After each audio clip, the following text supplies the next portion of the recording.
Fala, rapaziada! Estamos começando mais um episódio do Segue o Papo Podcast e hoje eu estou com o José Luiz. Eu vou fazer a apresentação aqui dele para vocês entenderem como esse episódio vai ser interessante. Vamos lá! Natural do Rio de Janeiro, 48 anos, uma filha, cirurgião dentista de formação e hoje empresário em diversos ramos. Zé, prazer te receber aqui, meu querido. Muito obrigado por ter aceitado o nosso convite. E aí, vamos seguir esse papo e contar a tua história? Vamos tentar. Vamos lá, cara. Me diz aí como é que começou toda a tua trajetória. Desde você foi nascido e criado aonde? Então, na verdade, eu não sou carioca. Eu sou iguaçuano. Eu sou de Nova Iguaçu. Minha origem é uma origem do Rio de Janeiro, mas de um bairro... Fluminense. E em Nova Iguaçu ainda sou pior ainda, que eu sou de Morro Agudo, um bairro lá que o nome do bairro é Comendador Soares, mas é conhecido mundialmente como Morro Agudo. Entendi. Sou uma criança normal, fui uma criança que brinquei muito na rua, uma criança que teve amigos, tirou cabeça do dedo, soltou pipa, jogou bola.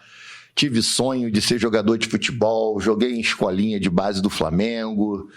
É o sonho de toda criança do sexo masculino de uma comunidade, de uma origem muito simples, muito pobre, que primeira coisa que a gente pensa em vencer na vida sendo menino, e principalmente da Baixada Fluminense, é querer ser jogador de futebol. Eu era péssimo, mas mesmo assim eu ia para a escolinha. E qual era a tua posição? A minha posição eu já joguei nas 11 e terminei no gol. E aí, na verdade, eu era destro, mas eu jogava na lateral esquerda. Oh, que beleza, hein? Da escolinha do Flamengo, que tinha lá no bairro chamado Cabo Sul, onde o professor lá era o Falafino. Paulo César Falafino foi o cara que descobriu o Zinho no meio do futebol. E aí, a equipe era muito boa, teve outras revelações também lá, até mesmo o próprio sucessor do Zico, foi o Pintinho, vem da mesma escolinha. Infelizmente, o Pintinho teve lá suas problemáticas na trajetória, não foi bem sucedido, como a maioria das crianças não são bem sucedidas, que fique bem claro que o sonho existe, mas esse sonho de ser jogador de futebol, ele 0, alguma coisinha que consegue sucesso na primeira divisão, muitos ficam somente no sonho. Tem muitas pessoas que são muito boas jogando bola, e isso acontece que nem todo mundo... Uma equipe tem 11 jogadores, nós temos 20 equipes na Série A do Campeonato Brasileiro. Então você vai fazer um número muito pequeno para um número muito grande de sonhos. E aí, lá nessa escolinha, eu joguei lá até uns 10, 12, 13 anos de idade. Depois a gente vem para a Gávea, chegamos a treinar aqui na Gávea. O titular da minha profissão era Da tua posição? Da minha posição era o goleiro da seleção brasileira, que era o Fábio Noronha. E aí, na verdade, eu era muito ruim. Minha mãe professora, sonhando ter um filho doutor, e eu péssimo. E aí, eu lá com 17 para 18 anos, eu passo num vestibular de odontologia e pura e simplesmente por questão financeira eu falei, eu vou agarrar essa oportunidade. Agarrar a oportunidade. Eu aproveitei a posição do goleiro e agarrei a primeira oportunidade da minha vida, que foi fazer uma universidade de odontologia. Onde eu tinha ido ao dentista uma única vez na minha vida com 11 anos de idade, um dentista público ainda, que antigamente era o INPS. Então eu fui fazer uma faculdade de odontologia. Mas por que a odontologia te chamou a atenção, se você não tinha tanta... Rodrigo, eu posso chegar aqui e falar para você que era sonho, que era isso. Era único e exclusivamente que eu imaginava que dentistas eram bem-sucedidos financeiramente. Eu fui atrás de tentar ganhar dinheiro. Então eu escolhi a profissão por eu ter passado no vestibular e por eu ter essa ideia que a odontologia ia transformar a minha vida. E posso te dizer, ela transformou a minha vida. Porque a odontologia, ela foi a base de tudo aquilo que eu pude fazer depois. Ou seja, eu era apaixonado por viagens, com 24 anos de idade, nunca tinha ido a nenhum estado do Brasil. E eu pude, inclusive nós já pudemos até fazer uma viagem juntos Nosso Flamengo aí no Marrocos fez aquela vergonha, mas a gente teve a chance de estar lá presente. Isso não é o caso, né? Isso falar, né? Mas, na verdade, o que aconteceu é que a odontologia ela me proporcionou isso. E a vida ela é feita de oportunidades e a odontologia foi a minha primeira oportunidade. E eu acho que todas as pessoas, muitas das vezes, elas reclamam por não ter tido chances em alguma maneira, por elas não ter tido a própria mesmo oportunidade em alguma coisa. E eu sou categórico em dizer que todas as pessoas, em algum momento da sua vida, elas podem ter menos oportunidades do que outras. Mas todo mundo tem pelo menos uma chance na vida, sim. Algumas pessoas têm muitas chances e desperdiçam todas. Outras pessoas têm uma única chance e se agarra a ela. É o meu caso. E da odontologia, eu trabalho até hoje com odontologia durante 24 anos. Eu sou formado no ano 2000, então eu tenho 24 anos de odontologia. Então você entrou na faculdade... Em 95. E como é que foi essa preparação para a entrada na faculdade? Até porque você vem de origem humilde e tudo mais. Como é que foi essa... Rodrigo, eu só me joguei. Eu não sabia o que eu ia encontrar. Tem uma frasezinha que é bíblica, eu não sou religioso, mas uma frasezinha diz que você coloca o pé e Deus coloca o chão. Eu fui nessa fase na odontologia. Eu ia dando os passos e as coisas iam acontecendo. Até porque, quem não sabe, fazer faculdade de odontologia há 25 anos atrás era caro, eu não tinha condições financeiras. Meu pai era segurança da faculdade onde eu estudava. Então eu já fiz a faculdade de graça. Só que existiam umas listas de materiais e essas listas de materiais, na verdade, eram caríssimas, eram tipo 5, 6 vezes mais o que minha mãe e o meu pai junto ganhavam. E aí eu tinha que comprar uma lista dessa a cada 6 meses e essas listas de materiais eram verdadeiros derramamento de lágrimas na minha família, literalmente. A minha mãe chorava compulsivamente porque a gente não sabia como a gente ia conseguir pagar essa lista de materiais e era dívida em cima de dívida e a minha mãe, ela prezava muito pelo estudo. Eu perdi minha mãe tem 4 anos, é um pouco emocionante para mim falar isso porque a gente está aqui e a memória vem, não tem jeito e o que acontece nessa trajetória, a gente não tinha dinheiro, mas eu tinha uma coisa que vem se perdendo muito nos dias de hoje, que é uma coisa chamada família. A minha família era composta de eu, minha mãe, que minha mãe ficou solteira, né? Meu pai se separou da minha mãe quando eu tinha 2 anos de idade, e minha mãe casou com uma pessoa, e essa pessoa tinha um filho. Então nós éramos 4. Nós éramos eu e minha mãe, o Ademar, que eu chamava de Prego, e o George, que é o meu irmão. Então, na verdade, nós não tínhamos dinheiro somente. E dinheiro é uma coisa importante, sim, na vida de todo mundo. A gente busca muito dinheiro. A gente atribui muito a palavra sucesso a dinheiro. Mas sucesso é uma coisa que é muito relativo, porque o sucesso para uma criança de 1 ano de idade é caminhar e não fazer xixi nas calças. Sucesso para um velho de 90 anos é caminhar e não fazer xixi nas calças. E não tem nada ligado a dinheiro aí. Mas a gente sempre atribui sucesso a dinheiro, até porque em alguns momentos da nossa vida, principalmente na vida de adulto, o dinheiro realmente ele é necessário. E essa fome de ganhar o dinheiro, ela me motivou e me motiva até hoje, me tornando um empresário de alguns ramos. Hoje eu sou dentista, eu já construí, eu já trabalhei com vendas de carro, eu tenho lojas de construção, eu tenho lojas de tinta, eu tenho lojas que atendem a turistas, lojas de souvenir, então é bem diversificado quanto o meu portfólio de investimento. Tenho sócios que são pessoas maravilhosas que dão base para isso, que fazem com que as coisas aconteçam e a gente... gosto de até de enaltecer o nome dele, que é o Diogo, que é um cara que está do meu lado aí, fazendo a mudança nas nossas vidas também.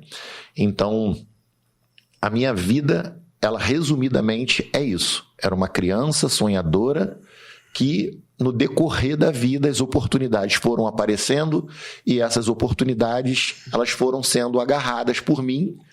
Algumas deram certo, outras deram errado. Dentro dessas coisas que deram certo, eu levo as certezas. Das que as coisas que dão errado, eu procuro descartar as coisas que são ruins É um aprendizado, né? e leva o aprendizado. Não existe nada ruim que aconteça na sua vida que você não possa levar um aprendizado daquilo dali. Tiraram uma coisa de positiva, ainda que seja uma situação ruim, né? Algo de positivo extrair desse momento. É isso que você quis dizer, mais ou menos. Rodrigo, as pessoas hoje, elas estão muito pessimistas por todos os tipos de cenários, né? Porque as pessoas, elas veem as coisas... Se a gente colocar aqui essa caneca e botar metade dela de água, a gente pode ver a caneca, eu e você ver a mesma coisa e termos visões diferentes. Eu posso falar que a caneca está meio cheia e você que ela está meio vazia. A quantidade de água é a mesma. Porém, você está com uma visão pessimista e eu estou com uma visão otimista. Eu sempre busco olhar as coisas com visão otimista. Isso gera, dentro da minha opinião, uma energia positiva para que as coisas deem certo. E se as coisas começarem a dar errado, eu otimizo a minha energia para fazê-las dar certo. Eu não desisto. Então, um exemplo agora, ultimamente eu comprei uma loja de construção na Zona Sul do Rio de Janeiro. Chegando na loja de construção, eu não vendia um joelho, não vendia um cano de construção. E toda hora entrava um turista e me perguntava: você tem um souvenir, você tem um imã de geladeira? Porque Copacabana é um lugar que é muito ligado a turismo. E Copacabana, para mim, tinha que ser a capital do Brasil. Porque você viaja para fora, a gente fala que mora no Brasil, a pessoa fala, Copacabana? Copacabana? Então, todo mundo conhece Copacabana.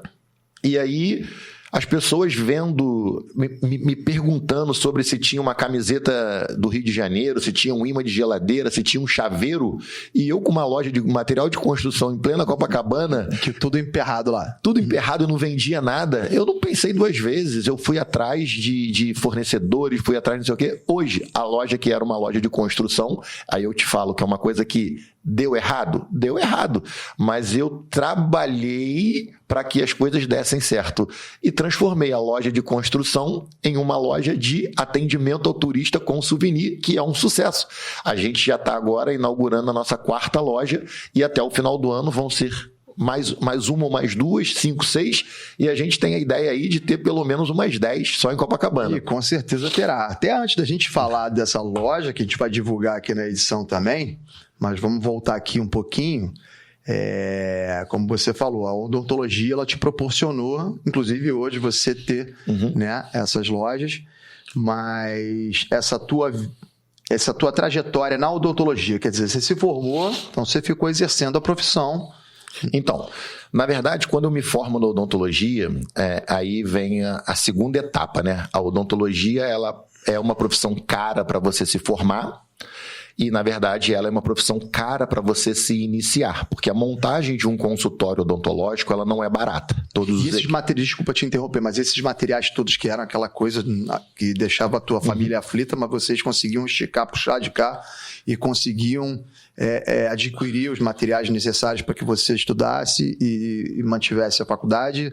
Vocês conseguiram vencer nesse aspecto. Vencemos a primeira etapa. Primeira etapa. Se formou, bom. E agora? Tem que montar um consultório, ou trabalhar para alguém? Enfim, como é que foi isso? Assim, existem muitas histórias que são histórias muito bonitas, que são histórias assim, eu comecei a trabalhar com 13 anos de idade, e a pessoa fala, eu comecei a trabalhar com 10 anos de idade com meu pai. A minha mãe, ela sempre prezou pelo estudo, e eu acho que é uma outra coisa que a gente vem se perdendo aqui hoje, eu sendo dentista de adolescente, porque eu faço ortodontia, eu vejo muito adolescente desinteressado. O adolescente hoje ele só é interessado por telefone celular, ele é alienado. E aí, eu por ser essa pessoa que vinha dessa formação de família simples, muitas das vezes as pessoas iniciam no mercado de trabalho muito cedo. A minha mãe não. A minha mãe, ela chegava para mim e ela falava, meu filho, você não vai trabalhar, mas não é para me dando facilidade, era para eu poder ter a paciência e a paz para poder estudar. E eu entreguei para minha mãe durante toda a minha vida notas boas, um aluno exemplar. Então eu comecei a estudar, eu comecei a trabalhar quando eu me formei na faculdade, com 24 anos de idade. Mesmo sendo de família muito pobre, eu não comecei a trabalhar muito cedo, que diverge um pouco da maioria das pessoas, muito simples. E esse começar a trabalhar tardiamente, com 24 anos, foi depois da minha formação. No dia da minha formatura foi uma coisa muito interessante, né?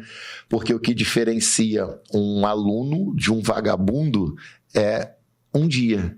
Até ontem eu era estudante de odontologia. A pessoa pergunta para você, você trabalha? Aí você fala, eu estudo odontologia. Acabou o assunto ali. Só que no dia seguinte da minha formatura, eu seria o primeiro desempregado, eu seria o primeiro vagabundo. E a minha mãe na minha formação, a minha mãe na festa lá, minha mãe me abraça, me beija, bate nas minhas costas e fala, meu filho, parabéns, doutor, agora é com você. Aquilo dali eu me senti Atlas, que na mitologia grega é a figura que carrega o peso do mundo nas costas. Ou seja, a partir dali seria comigo realmente o prover a minha vida, que eu acho mais do que justo, né? Chegou uma hora que você, como homem, você tem que trabalhar. Só que eu não sabia onde eu trabalhar. E aí, vai daqui, vai dali, um professor meu me convidou para trabalhar num consultório dele. O meu primeiro emprego foi o meu professor, vendo que eu era um aluno muito bom, ele me chamou para trabalhar. E o consultório, ele tinha um consultório dentro da Rocinha. E meu pai era policial militar. E aí, eu cheguei pro meu pai e falei, pai, eu vou arrumar meu pai, que na verdade é o meu padrasto, mas no meu papel... Que considerava como tal. Falei, cara, vou trabalhar na Rocinha.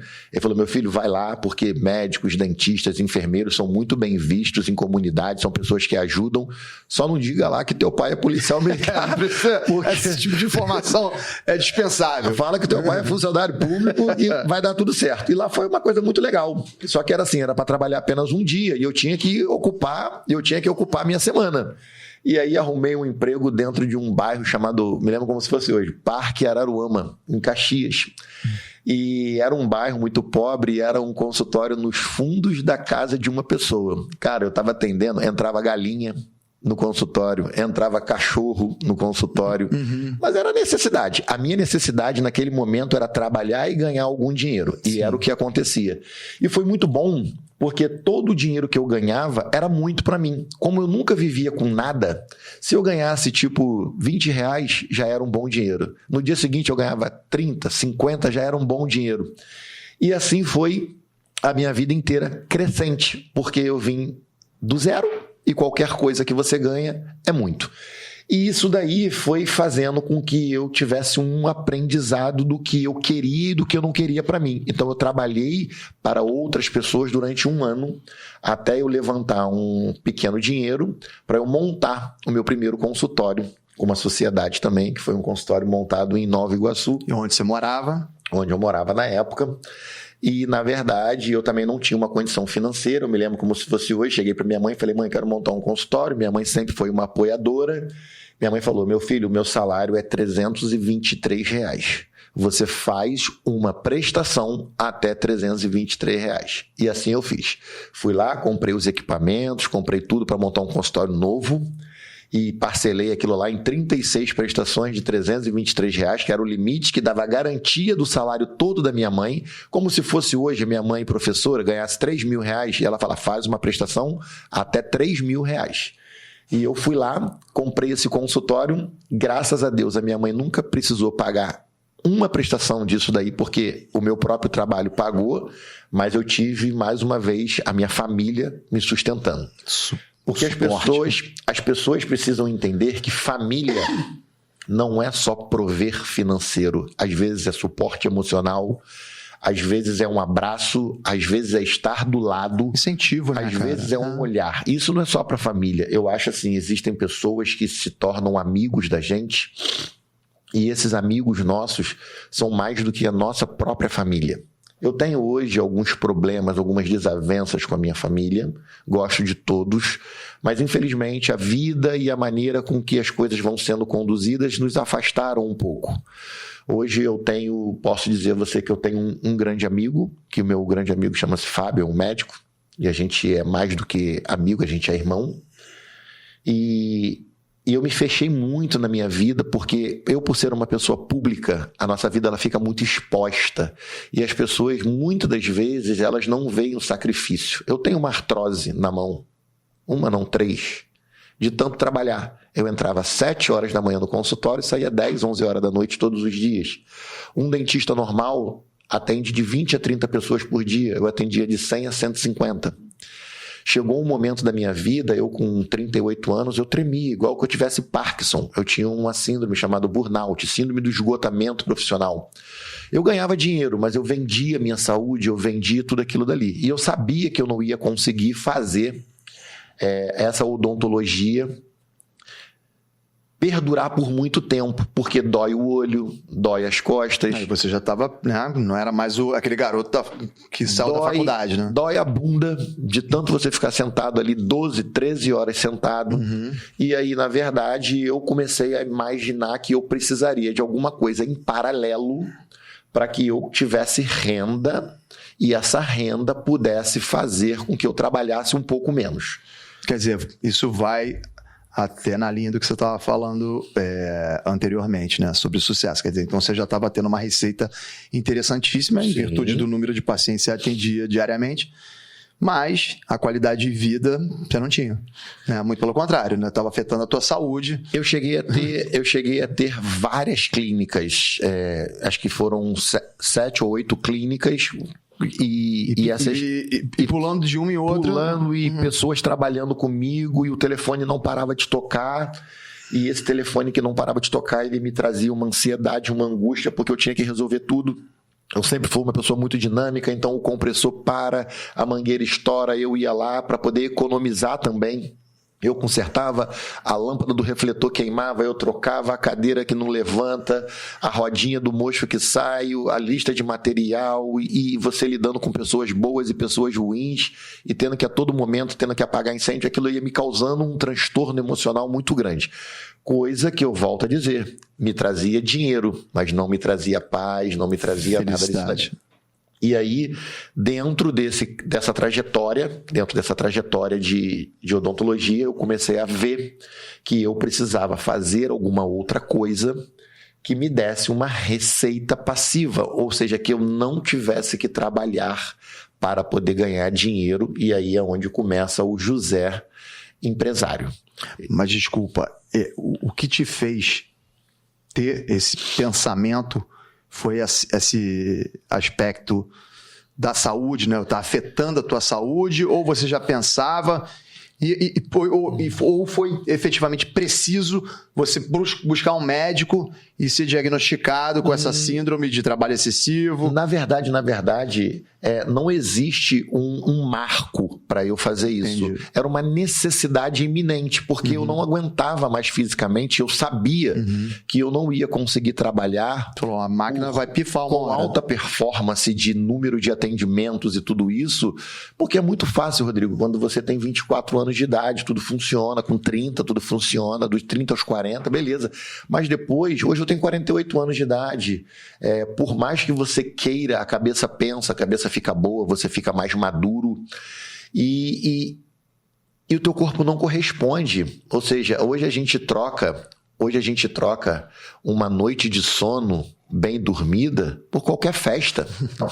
Se você vai ser convidado para uma festa hoje, a primeira coisa que você pergunta onde que é, se vai ter música alta, se vai ter cadeira para tu sentar. Coisa que com 24 anos tu quer mais que a brincadeira o dia seguinte clareie. Mas só que hoje não tem condições. Tem lugar para sentar, tem lugar para sentar. Chega a ser engraçado porque parece que a gente é muito novo, e a gente é muito novo hoje, com a qualidade de vida do jeito que tá, para 80 anos. Antigamente as pessoas morriam com 30, 40 anos. Hoje as pessoas têm uma qualidade de vida aí, 80 anos, vivendo bem. Pô, sua mãe, eu adoro sua mãe vai pro Maracanã com 76, né? 74 anos de idade, fazendo tatuagem. Pô, sei lá, o mundo ele tá muito melhor. Eu acho que só que as pessoas precisam enxergar esse mundo melhor de uma ótica otimista. E eu acho que a gente é muito desestimulado na questão empresarial aqui dentro do nosso país. Eu acho que as pessoas parecem que rezam para o seu negócio dar errado.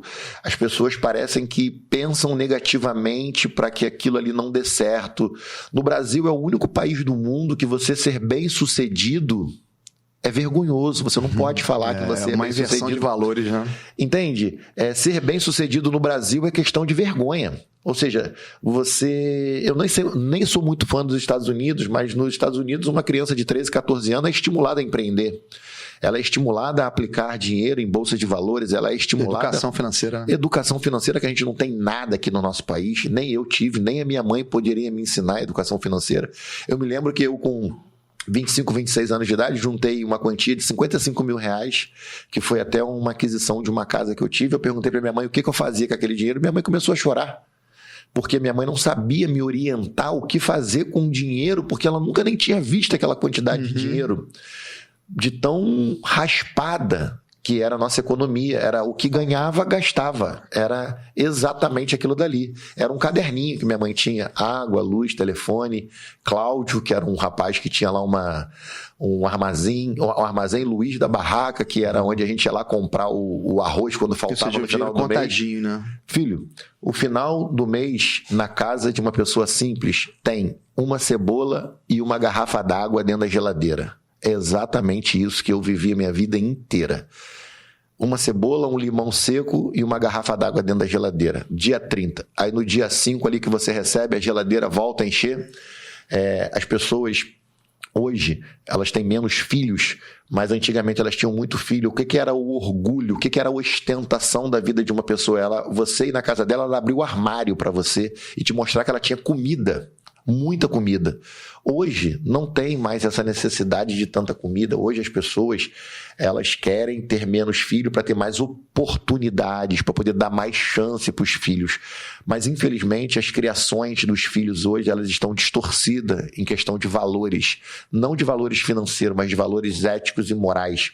Crianças hoje que gritam com seus pais, crianças hoje que não obedecem ordens, crianças hoje que estão tempo todo sendo colocadas no cantinho com um telefone para poder ficarem ali quietinhas, sendo que na nossa infância, posso colocar nossa porque a sua idade é muito próxima da minha, as crianças faziam verdadeiras algazarras nas festas, era derrubar até a mesa do bolo, a gente derrubava em festas de aniversário.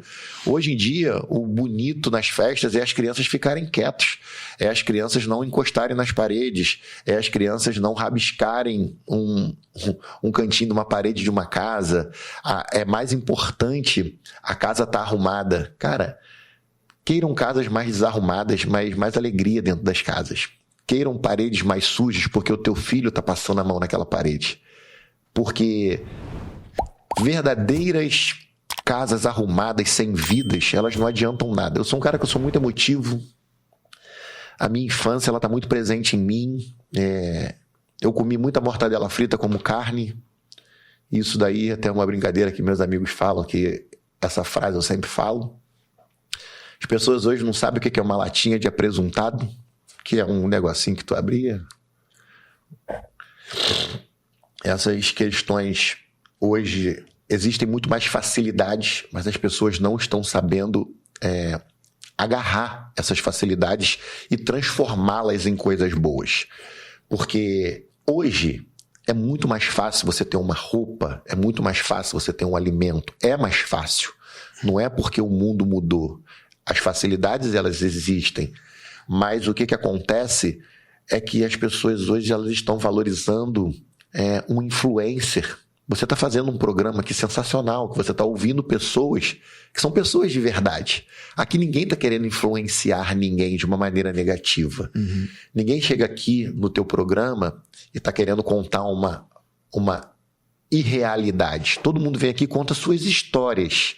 São histórias verdadeiras. E histórias verdadeiras contadas por pessoas que sentiram na sua pele aquilo dali. Hoje você pega uma menina de 20 anos de idade, bonita, linda, maravilhosa, que se intitula influencer, um corpo bonito, montado às vezes, que quer influenciar pessoas que estão entrando em clínicas cirúrgicas para se mutilarem com médicos ruins, com profissionais ruins, para poder seguir um modelo que não é um modelo de verdade. O seu modelo de programa é um modelo de mostrar a verdade. A minha história é uma história de verdade. As pessoas que eu venho acompanhando aqui são pessoas que vieram aqui e contaram suas histórias de verdade. Nas mais variadas temas, né? Nos mais variados assuntos. Eu acho que a verdade não está mais na moda. A verdade é essa. As pessoas hoje preferem ilusões do que as verdades. E muitas das vezes eu falo algumas verdades muito diretas e as pessoas falam, cara, você é maluco. Ou seja, a pessoa associa maluquice a você falar a verdade. Porque o certo é você ser o politicamente correto. Isso aí é bem verdade. E essas questões, elas são questões meio que me afetam muito, porque eu fui criado na verdade, eu prego e prezo pela verdade. Então, tudo que eu tô te falando aqui é o que é. E se eu chegar para você e a gente for fazer qualquer tipo de negócio, se eu te der a minha palavra ainda vale mais do que uma folha de papel assinada.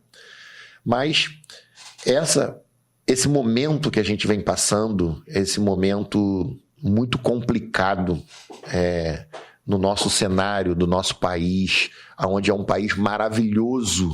Nós somos um país que nós temos aqui solo fértil, nós temos água potável, nós temos 1/3 de água potável do mundo, nós temos biodiversidade, nós temos uma fauna e uma flora fantástica, nós temos terrenos planos, nós temos mar, nós somos banhados por mar, nós temos peixe, nós temos carne, nós somos 1/3 da comida do planeta é produzida no Brasil.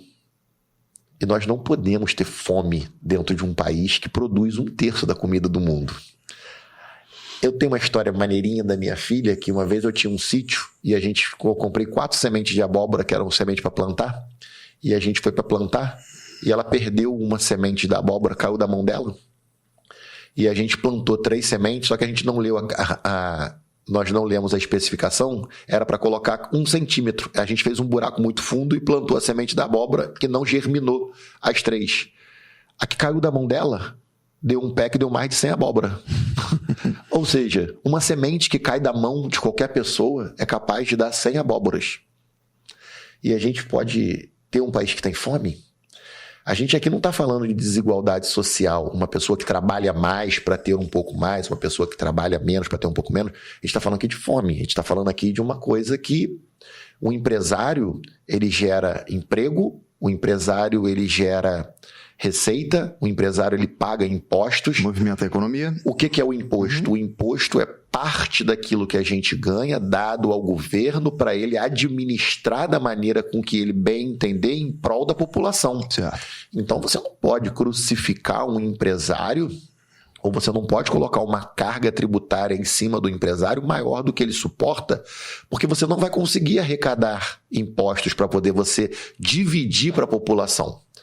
Então, hoje, o que é mais difícil dentro do nosso país, em questão da gente poder fazer algo melhorar e prosperar aqui, a gente tinha que estimular a pessoas a serem empresários. Todo mundo aqui não existe uma regra dizendo assim, ó, é proibido a pessoa ser empresário. Não existe essa regra, não está escrito em lugar nenhum. Então, nós aqui que somos lá não sei quantos milhões de habitantes, qualquer pessoa pode ser empresário. Mas as pessoas, elas preferem falar, o meu trabalho para não sei quem, porque ele fica rico, eu fico pobre. Você pode empreender, todo mundo pode empreender. Quando as pessoas começam a empreender, elas começam a ver quão difícil é. Quão difícil é tirar um alvará, quão difícil é ter contabilidade, carga tributária, todas as questões. Antes até, Zé, da gente falar sobre as dificuldades de se empreender no Brasil, né, que não são poucas, vamos falar dos teus empreendimentos. Vamos voltar um pouco o tempo, né, da questão da odontologia, que na verdade foi um empreendimento, porque uma clínica sua já foi um primeiro negócio seu.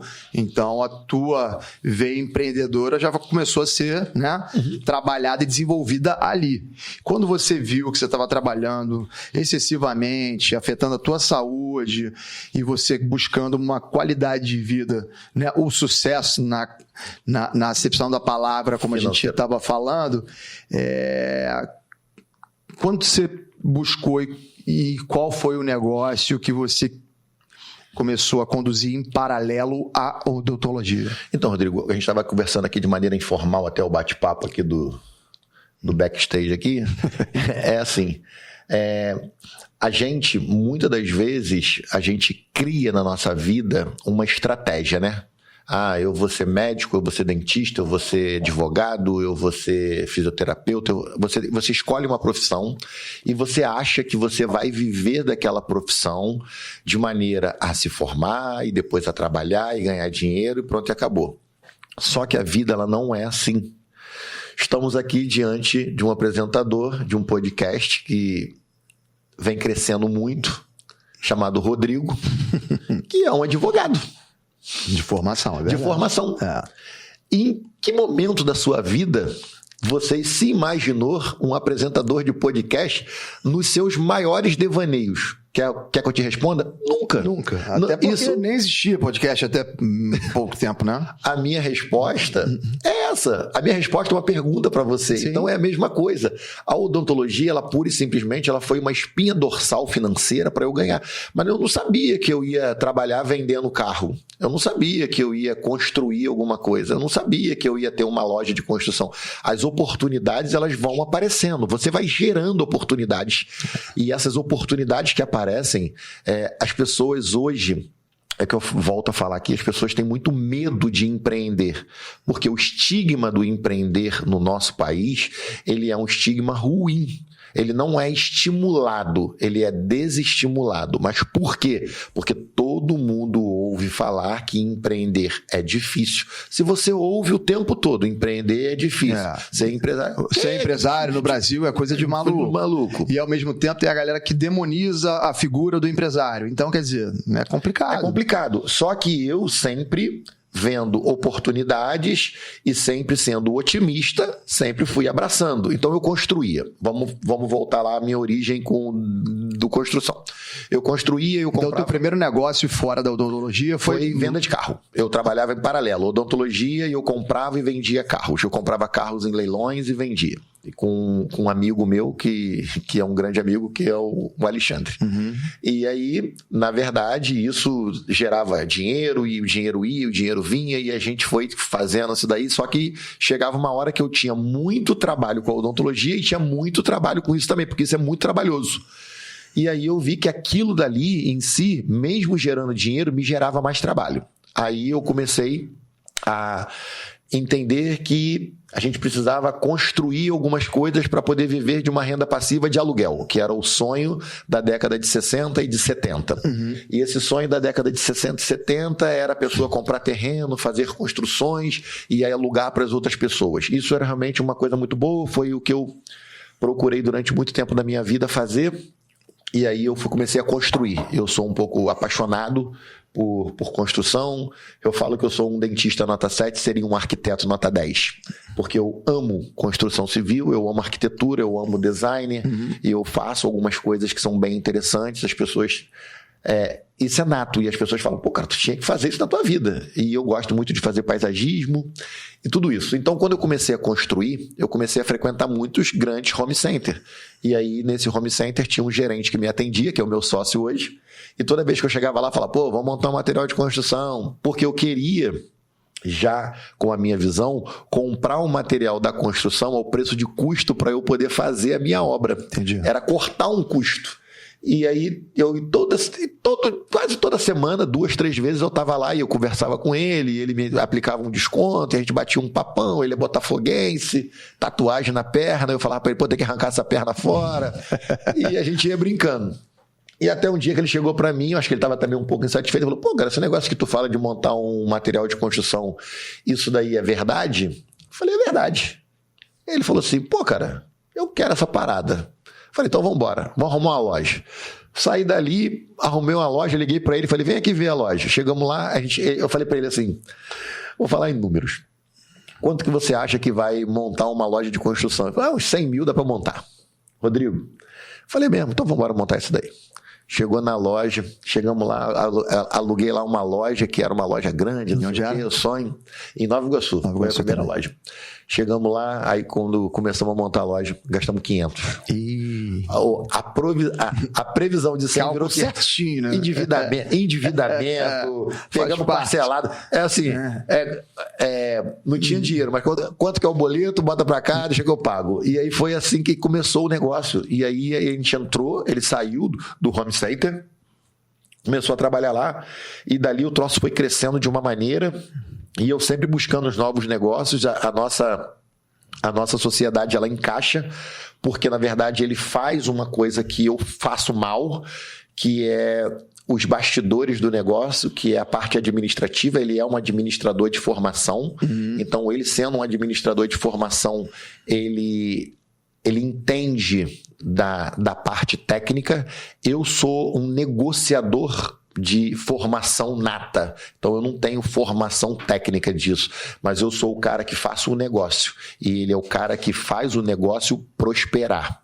E aí é sempre assim, é complementar. Eu acho que sociedade é mais ou menos isso. Sociedade é quando um complementa o outro. Isso dá certo, porque quando os dois fazem a mesma coisa, é muito ruim. Você fica fazendo a mesma coisa que eu faço, e eu sou cegamente acredito cegamente naquilo que ele faz. Eu não vou lá supervisionar nada que ele faz. As contas, a parte financeira, a parte administrativa, é tudo ele que faz. Eu sou o cara do negócio. Agora a gente está montando, agora mesmo, hoje, a gente está fechando uma nova loja, mais 2 lojas, e eu sou o cara que estou tratando dos contratos.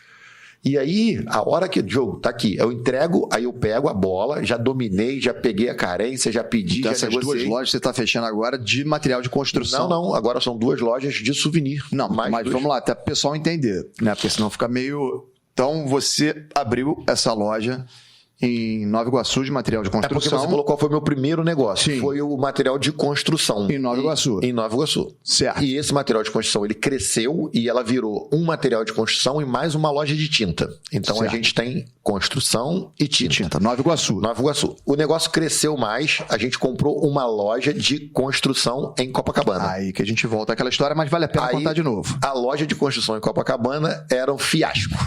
Era a derrota. E aí dessa derrota a gente fez uma grande vitória. Sim, aí mas fala aí a derrota novamente. A derrota... Era o pessoal entrando na loja lá. A derrota é que eu comprei uma loja de material de construção em Copacabana. E era na Princesa Isabel? Que vendia enxada.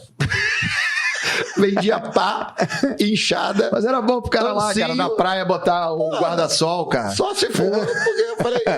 porque na verdade essa loja de material de construção em Copacabana era uma loja originada de Petrópolis. A pessoa mudou para Copacabana e trouxe o negócio junto, mas eu acho que ela não tinha entendimento de nada, porque ela trouxe o negócio. Porque você, na verdade, comprou uma loja de material de construção, porque você já tinha experiência de Nova Iguaçu.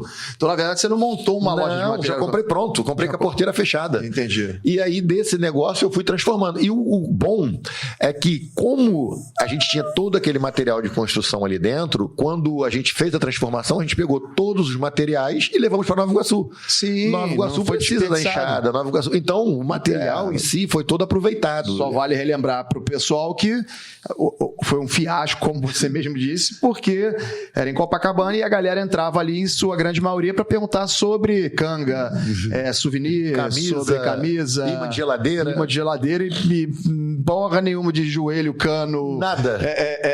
Nada, fio, Rodrigo, tinha dia cimento. A gente vendia absolutamente nada. Nada. E tinha dia que vendia R$30, R$50. Como é que você lidava com isso, cara? Então, é o que eu tô te falando. Vou fechar, pensou em fechar? Não, é o que eu te falo. O meu otimismo ele é tão grande que em momento nenhum eu pensei em fechar. Em momento nenhum eu penso que uma coisa que deu errado vai ser errada, ela vai falir. Mas essa galera que entrava lá buscando souvenir foi desde sempre? Desde o primeiro dia. Desde o primeiro dia. Então, só que como a dona da loja não ficava lá, ela não entendia. E ela nem te deu esse feedback. Não, como eu cheguei e eu fiquei dentro da loja durante um tempo, olhando, observando, que eu gosto disso, eu rapidamente observei. Então, é aquilo que a gente volta novamente. Tudo que dá errado, não dá errado totalmente. Eu tinha a loja, eu tinha um ponto e eu tinha as pessoas procurando produtos. Só que esses produtos eram produtos errados. É a mesma coisa de você ir procurar um chinelo de dedo numa mercearia. Se toda hora a pessoa fala, tem chinelo de dedo? Tem chinelo de dedo? Aí tu fala, porra... Eu vou vender chinelo de dedo, não estou vendendo nada da mercearia. Então, é mais ou menos assim. O negócio é você ter atenção naquilo que você está fazendo. Isso, se fez necessário, você tá presente, porque se não tivesse presente ali, de repente eu te falar, Zé, não tem ninguém entrando na loja, fecha isso aí. Pô, Rodrigo, hoje eu tenho uma liberdade de tempo muito grande, mas a minha atenção, ela é uma atenção total. O meu ouvido ele é muito aberto, eu tenho um filtro muito aberto. Então, eu não sou empresário de um ramo, eu não sou empresário de supermercado, o cara só vai montar supermercado. Eu sou empresário. Qual é a oportunidade que está agora? Não sei. A oportunidade agora é fazer objetos personalizados? Vamos montar um negócio de objetos. A oportunidade agora é fazer uma loja que venda só chinelo? Vamos fazer uma loja só de chinelo. A oportunidade é fazer... E aí, essas necessidades e essas oportunidades não significa que essas lojas daqui mais para frente, elas não possam ser transformadas. Sim. A loja de construção, ela não foi transformada diretamente numa loja de souvenir. Ela foi pegando uma parte, né? Ela foi transformada numa loja de construção e linha casa, porque as pessoas iam procurar potes para casa. Aí depois ela virou linha casa e um pouquinho de souvenir. E depois saiu a linha casa e ficou só o souvenir. Então, para você ver, ela teve três origens. Ela teve uma origem de construção, depois ela teve uma origem de linha casa, depois ela teve origem de souvenir.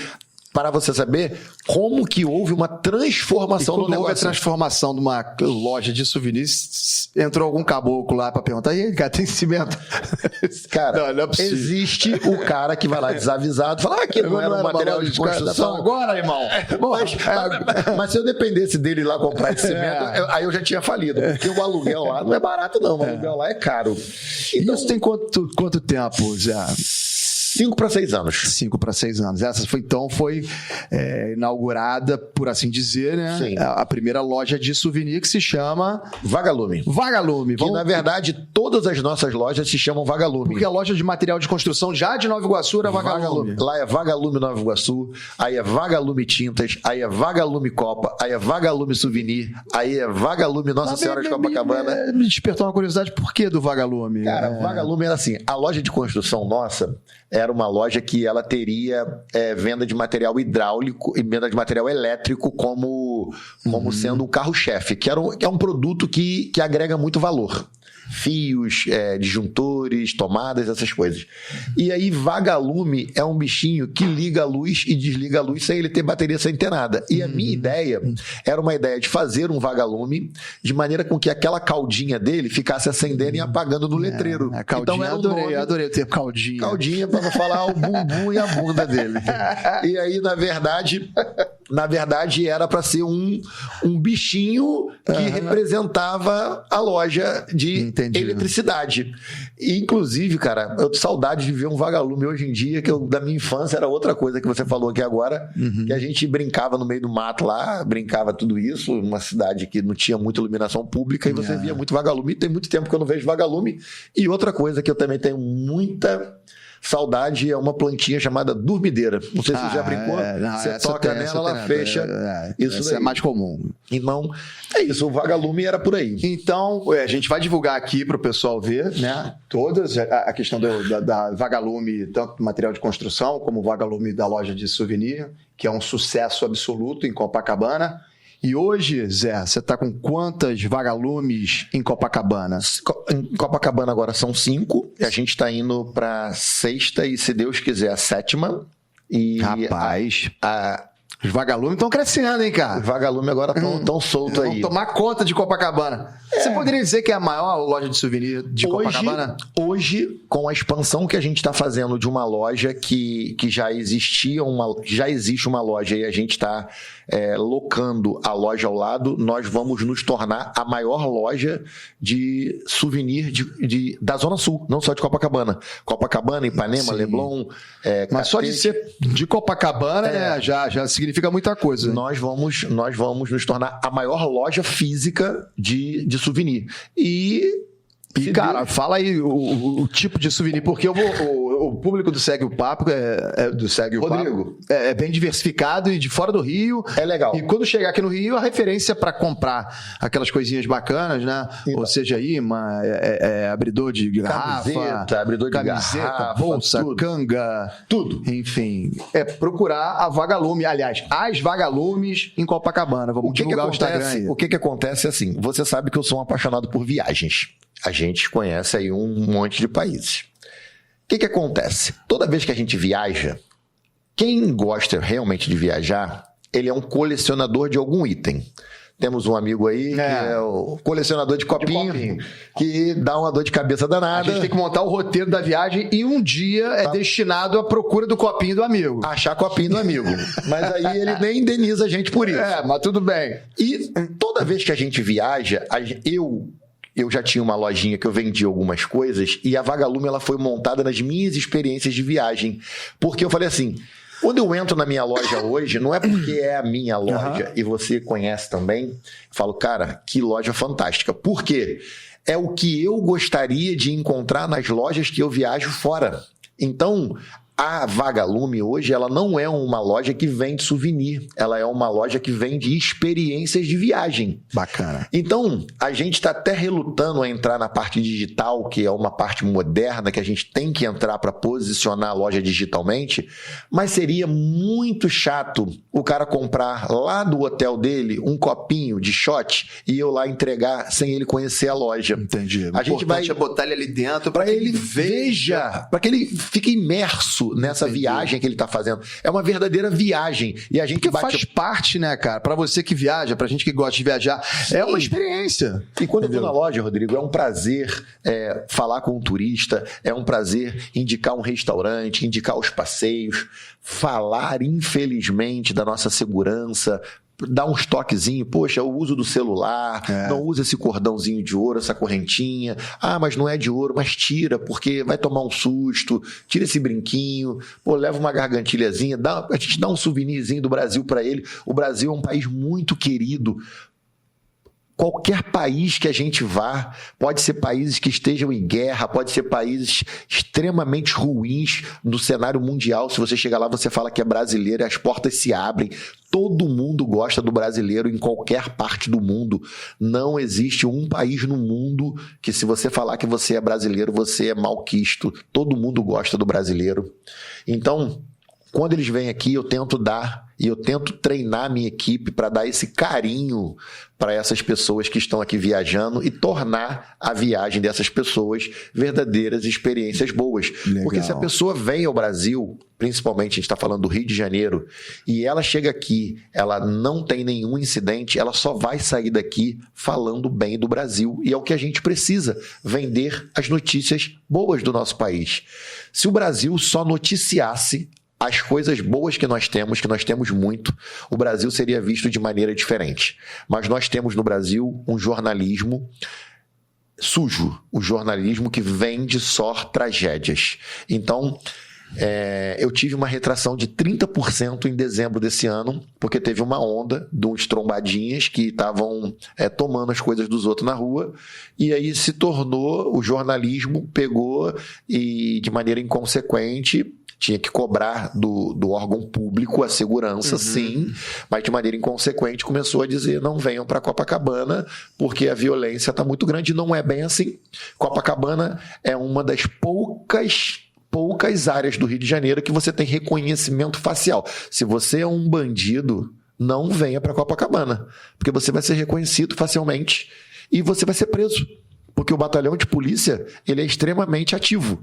Então, Copacabana, quem anda calçadão pelas ruas de Copacabana, o reconhecimento, você está sendo monitorado todo o tempo. Tudo bem, é uma cidade turística, onde você tem um volume de pessoas muito grande. Num dia de sol quente, é uma massa de gente muito grande. Então, você tem problemas pontuais. Mas eu já tive a minha câmera fotográfica roubada em Portugal. Eu já tive a minha esposa sendo quase assaltada em Londres, dentro do metrô, com a pessoa com a mão dentro da bolsa dela. Então, grandes capitais vão ter problemas de segurança pública. Você vai dentro do Museu do Louvre e tem lá uma placa, cuidado com os batedores de carteira. A diferença do Brasil é que nós temos uma violência armada.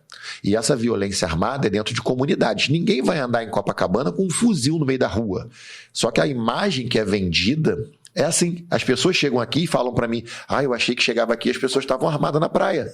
De tão mal vendido que é o Brasil. Não sabem o impacto que isso causa na economia como um todo, né? Só que o turismo... rede hoteleira, enfim. Rodrigo, nós temos, categoricamente falando, porque depois que a gente conhece muita coisa pelo mundo, a gente pode ratificar isso. Nós temos uma das cidades, se não a cidade mais bonita do mundo. A gente tem outra mania, nós brasileiros, de a gente enaltecer as coisas dos outros e a gente tirar o valor das nossas coisas. A famosa grama do vizinho está sempre mais verde, né? Cara, Copacabana, Ipanema, Leblon, Flamengo, Cristo Redentor, Pão de Açúcar, Lagoa Rodrigo de Freitas, Parque Lage, Barra da Tijuca, Recreio, Jardim Prainha, Botânico, Jardim Botânico, a história da família real aqui no Brasil, Petrópolis. Esquece, Rodrigo, não existe nada no mundo com essa beleza concentrada num espaço muito pequeno. Não existe isso, não existe. Nós não temos problemas climáticos. O que a gente tem é um crescimento demográfico errado. Pessoas constroem cidades onde não deveriam ter sido construídas. Exemplo mais clássico é Petrópolis. É uma cidade linda e maravilhosa que foi construída dentro de um vale. E quando chove, a água vai descer para o meio do vale e aquilo ali vai ter inundação sempre. O problema é climático? Não. A chuva vai chover o tempo todo. Ali é um problema de um crescimento demográfico errado. Aí são problemas de prefeituras que não tiram pessoas que estão irregulares. Aí a casa escorrega, a pessoa morre. E aí a pessoa fala que foi desastre da natureza. Nós não temos desastre da natureza no Brasil. Nós não temos tsunami, nós não temos maremotos, nós não temos terremotos, nós não temos nada disso no Brasil. O Brasil é um país de solo fértil. O Brasil é um país que chove regularmente. Nós temos água potável, extensão territorial fantástica. Às vezes você pega a China, a Rússia, tem extensões grandiosas. Neve o tempo todo, frio, solo infértil. Não tem nada de bom, mas assim, você vai ver, são países extremamente produtivos, extremamente ricos. Por quê? Porque compram um minério de ferro que a gente extrai aqui do Brasil, coloca dentro desses navios e vai para lá o minério de ferro, que é o pozinho do ferro a preço de banana. Só que depois você compra o computador, o ferro de passar, a televisão, que aí você compra o produto pronto. Por que a gente não melhora a nossa indústria aqui no nosso país? Por que a gente não gera mais emprego? Por que a gente não faz mais coisas aqui? Porque o empresário, ele está cansado. Ele está cansado porque ele não consegue obter lucro. O que o empresário quer? Ele quer gerar um emprego, ele quer dar oportunidade, ele quer ter a indústria, mas ele quer obter lucro, porque senão não tem motivo de você fazer isso. Com certeza. A gente falou das vagalumes, né? Por assim dizer, porque você está entrando aí na quinta, né? Na sexta. Na sexta, e o objetivo até o final do ano. Mais uma, sétima, que já está também dentro de um alinhamento que eu estou terminando. Certo. E aí a ideia, em Copacabana, a gente acha que em Copacabana ela suporta umas 10. Umas assim, 10. Pra poder não ficar... Aí você pensa em sair de Copacabana também, para Ipanema, Leblon? Isso. Aí a gente... Centro do Rio de Janeiro também, que é um lugar, né? Rodrigo, empresário sonhador, ele não tem limite, né? Eu não penso em sair do Rio de Janeiro, não. Eu penso em ser do mundo. Porque eu penso em montar uma em cada grande capital. Eu penso em colocar uma em Roma, eu penso em colocar uma em Paris. Vagalume. Entendeu? Não vai mudar o nome, não, né? Não vai... Então, assim, não deixa a gente sonhar, né? É igual o botafoguense fala muito, que o flamenguista está acostumado a ganhar título, mas o botafoguense, ele vai lá, ganha 2 jogos, não deixa a gente sonhar. Não deixa a gente sonhar. O negócio vai crescendo de uma maneira E a gente começa a entender que esse cenário que a gente vem criando, a gente vai estruturando. Não é uma coisa, não é uma aventura empreendedora, é uma estruturação onde a gente vem estruturando todo o cenário. E hoje a gente produz. Posso falar que a gente produz a caneca do Segue o Papo? Lógico, isso que eu ia falar também, mas você antecipou. Caneca do Segue o Papo aqui, ó. Patrocínio da Vagalume. A gente produz a caneca do Segue o Papo, a gente produz muitos itens do Rio de Janeiro. E aproveitando que você está falando isso, que é curioso, porque é uma loja de souvenir que tem diversos produtos, mas produtos, inclusive, desenvolvidos por você. Sim, até também, exatamente. Né? Porque, tudo bem, o imã, que tem o Maracanã, que tem o Cristo, que tem o Pão de Açúcar, mas você se preocupa em criar coisas diferentes. Exatamente. Né? Eu falo uma frase que assim, a Vagalume tem o que todo mundo vende e a gente tem o que ninguém tem. Então, ou seja, você tem aquela coisa que a mesmice, mas tem um produto diferenciado. A gente tem... Dá um exemplo aí de um produto diferenciado que vende pra caramba. A nossa caneca ela é personalizada. Então, assim, no Rio de Janeiro, os produtos importados que vêm para venda de souvenir, onde vendem em camelôs, em lojas também, nossos concorrentes e amigos, que eu acho que o meu maior concorrente sou eu mesmo. Outra coisa que o empresário ele tem que parar de pensar, que porque abriu uma loja do mesmo segmento seu ali a 200 metros, você tem que ser inimigo do cara. Esquece. Se abrir uma loja do meu lado de souvenir, eu vou ser amigo do dono da loja. Tá tudo certo, tem mercado para todo mundo. Porque o meu maior concorrente sou eu mesmo. Porque do tempo que eu perco olhando e tomando conta e ficando com raiva de uma pessoa só porque abriu o mesmo negócio do que eu, esse tempo que eu estou perdendo, eu dreno para olhar para dentro do meu negócio e ver o que eu posso melhorar. Então, eu não estou preocupado. Né? Eu não estou preocupado com o negócio alheio. Eu fico preocupado com o meu negócio.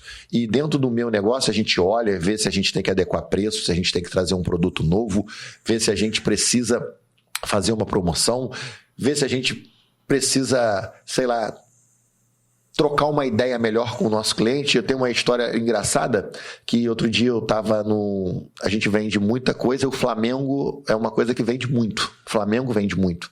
E a gente tem uns produtos licenciados do Flamengo, que são os chaveirinhos, e eles acabam com muita rapidez. Para você ter noção, a gente compra tipo 50 chaveiros de cada time do Brasil, da Série A, e do Flamengo eu comprava 200, ou seja, eu comprava 4 vezes mais a quantidade dos outros times. Hoje eu tenho que comprar quase 10 vezes mais o Flamengo. É 10 do Flamengo para vender um do outro time.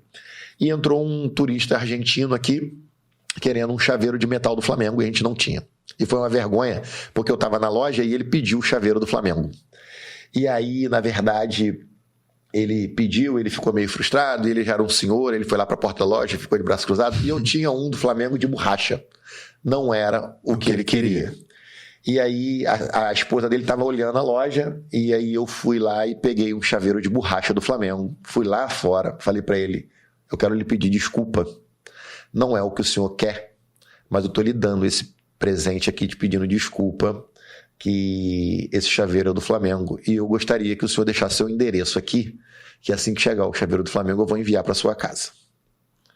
Ele, mas eu moro na Argentina. Eu falei, eu vou enviar o chaveiro do Flamengo da sua casa. Aí ele foi, me olhou assim e falou, não, muito obrigado por esse. Ele pegou o chaveiro do Flamengo, entrou na loja e me comprou R$1.100 de souvenir.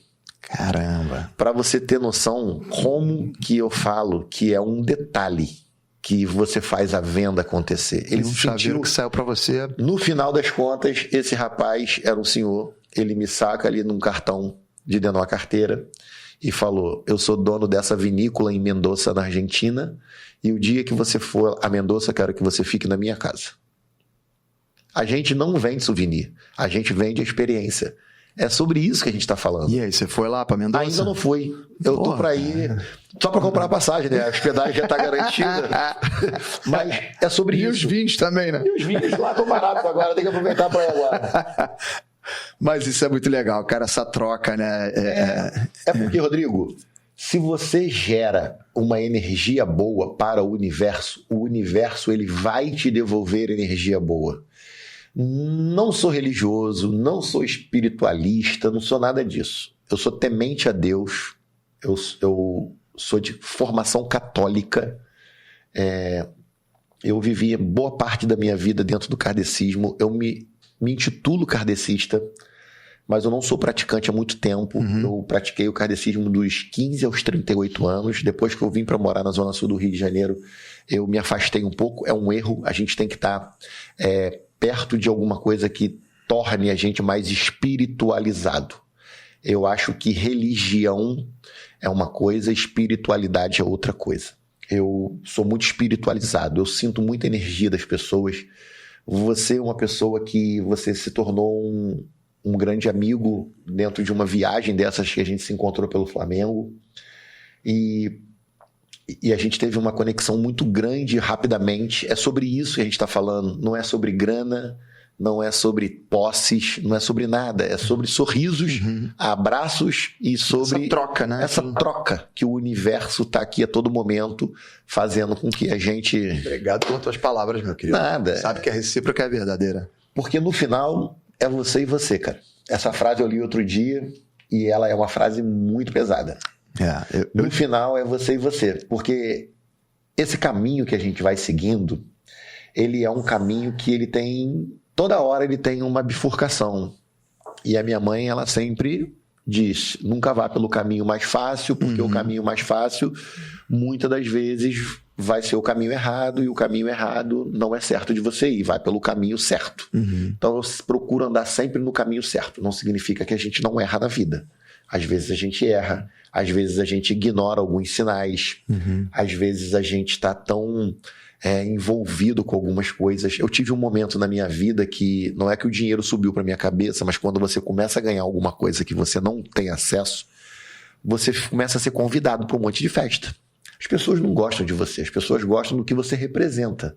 Você começa a ser convidado para um monte de coisa, você começa a ser padrinho de um monte de gente que você nunca tinha tido a oportunidade. Quando estava lá em Zona Sul, quando você foi... Morar na Zona Sul, você foi morar... Eu fui morar em Copacabana há 10 anos atrás. Há 10 anos atrás, quando você já estava... Já estava melhorando. A questão da loja veio... Isso, a loja veio e aí eu comecei a mudar minha vida para cá e aí aconteceu isso. Então, a vida, ela é muito simples. Eu acho que o ser humano, ele complica a maneira dele de viver. Dalai Lama já disse, né, que a gente às vezes trabalha tanto, vende a saúde e depois o dinheiro que a gente ganha a gente vai ter que comprar a saúde. Resumidamente é isso. E é verdade.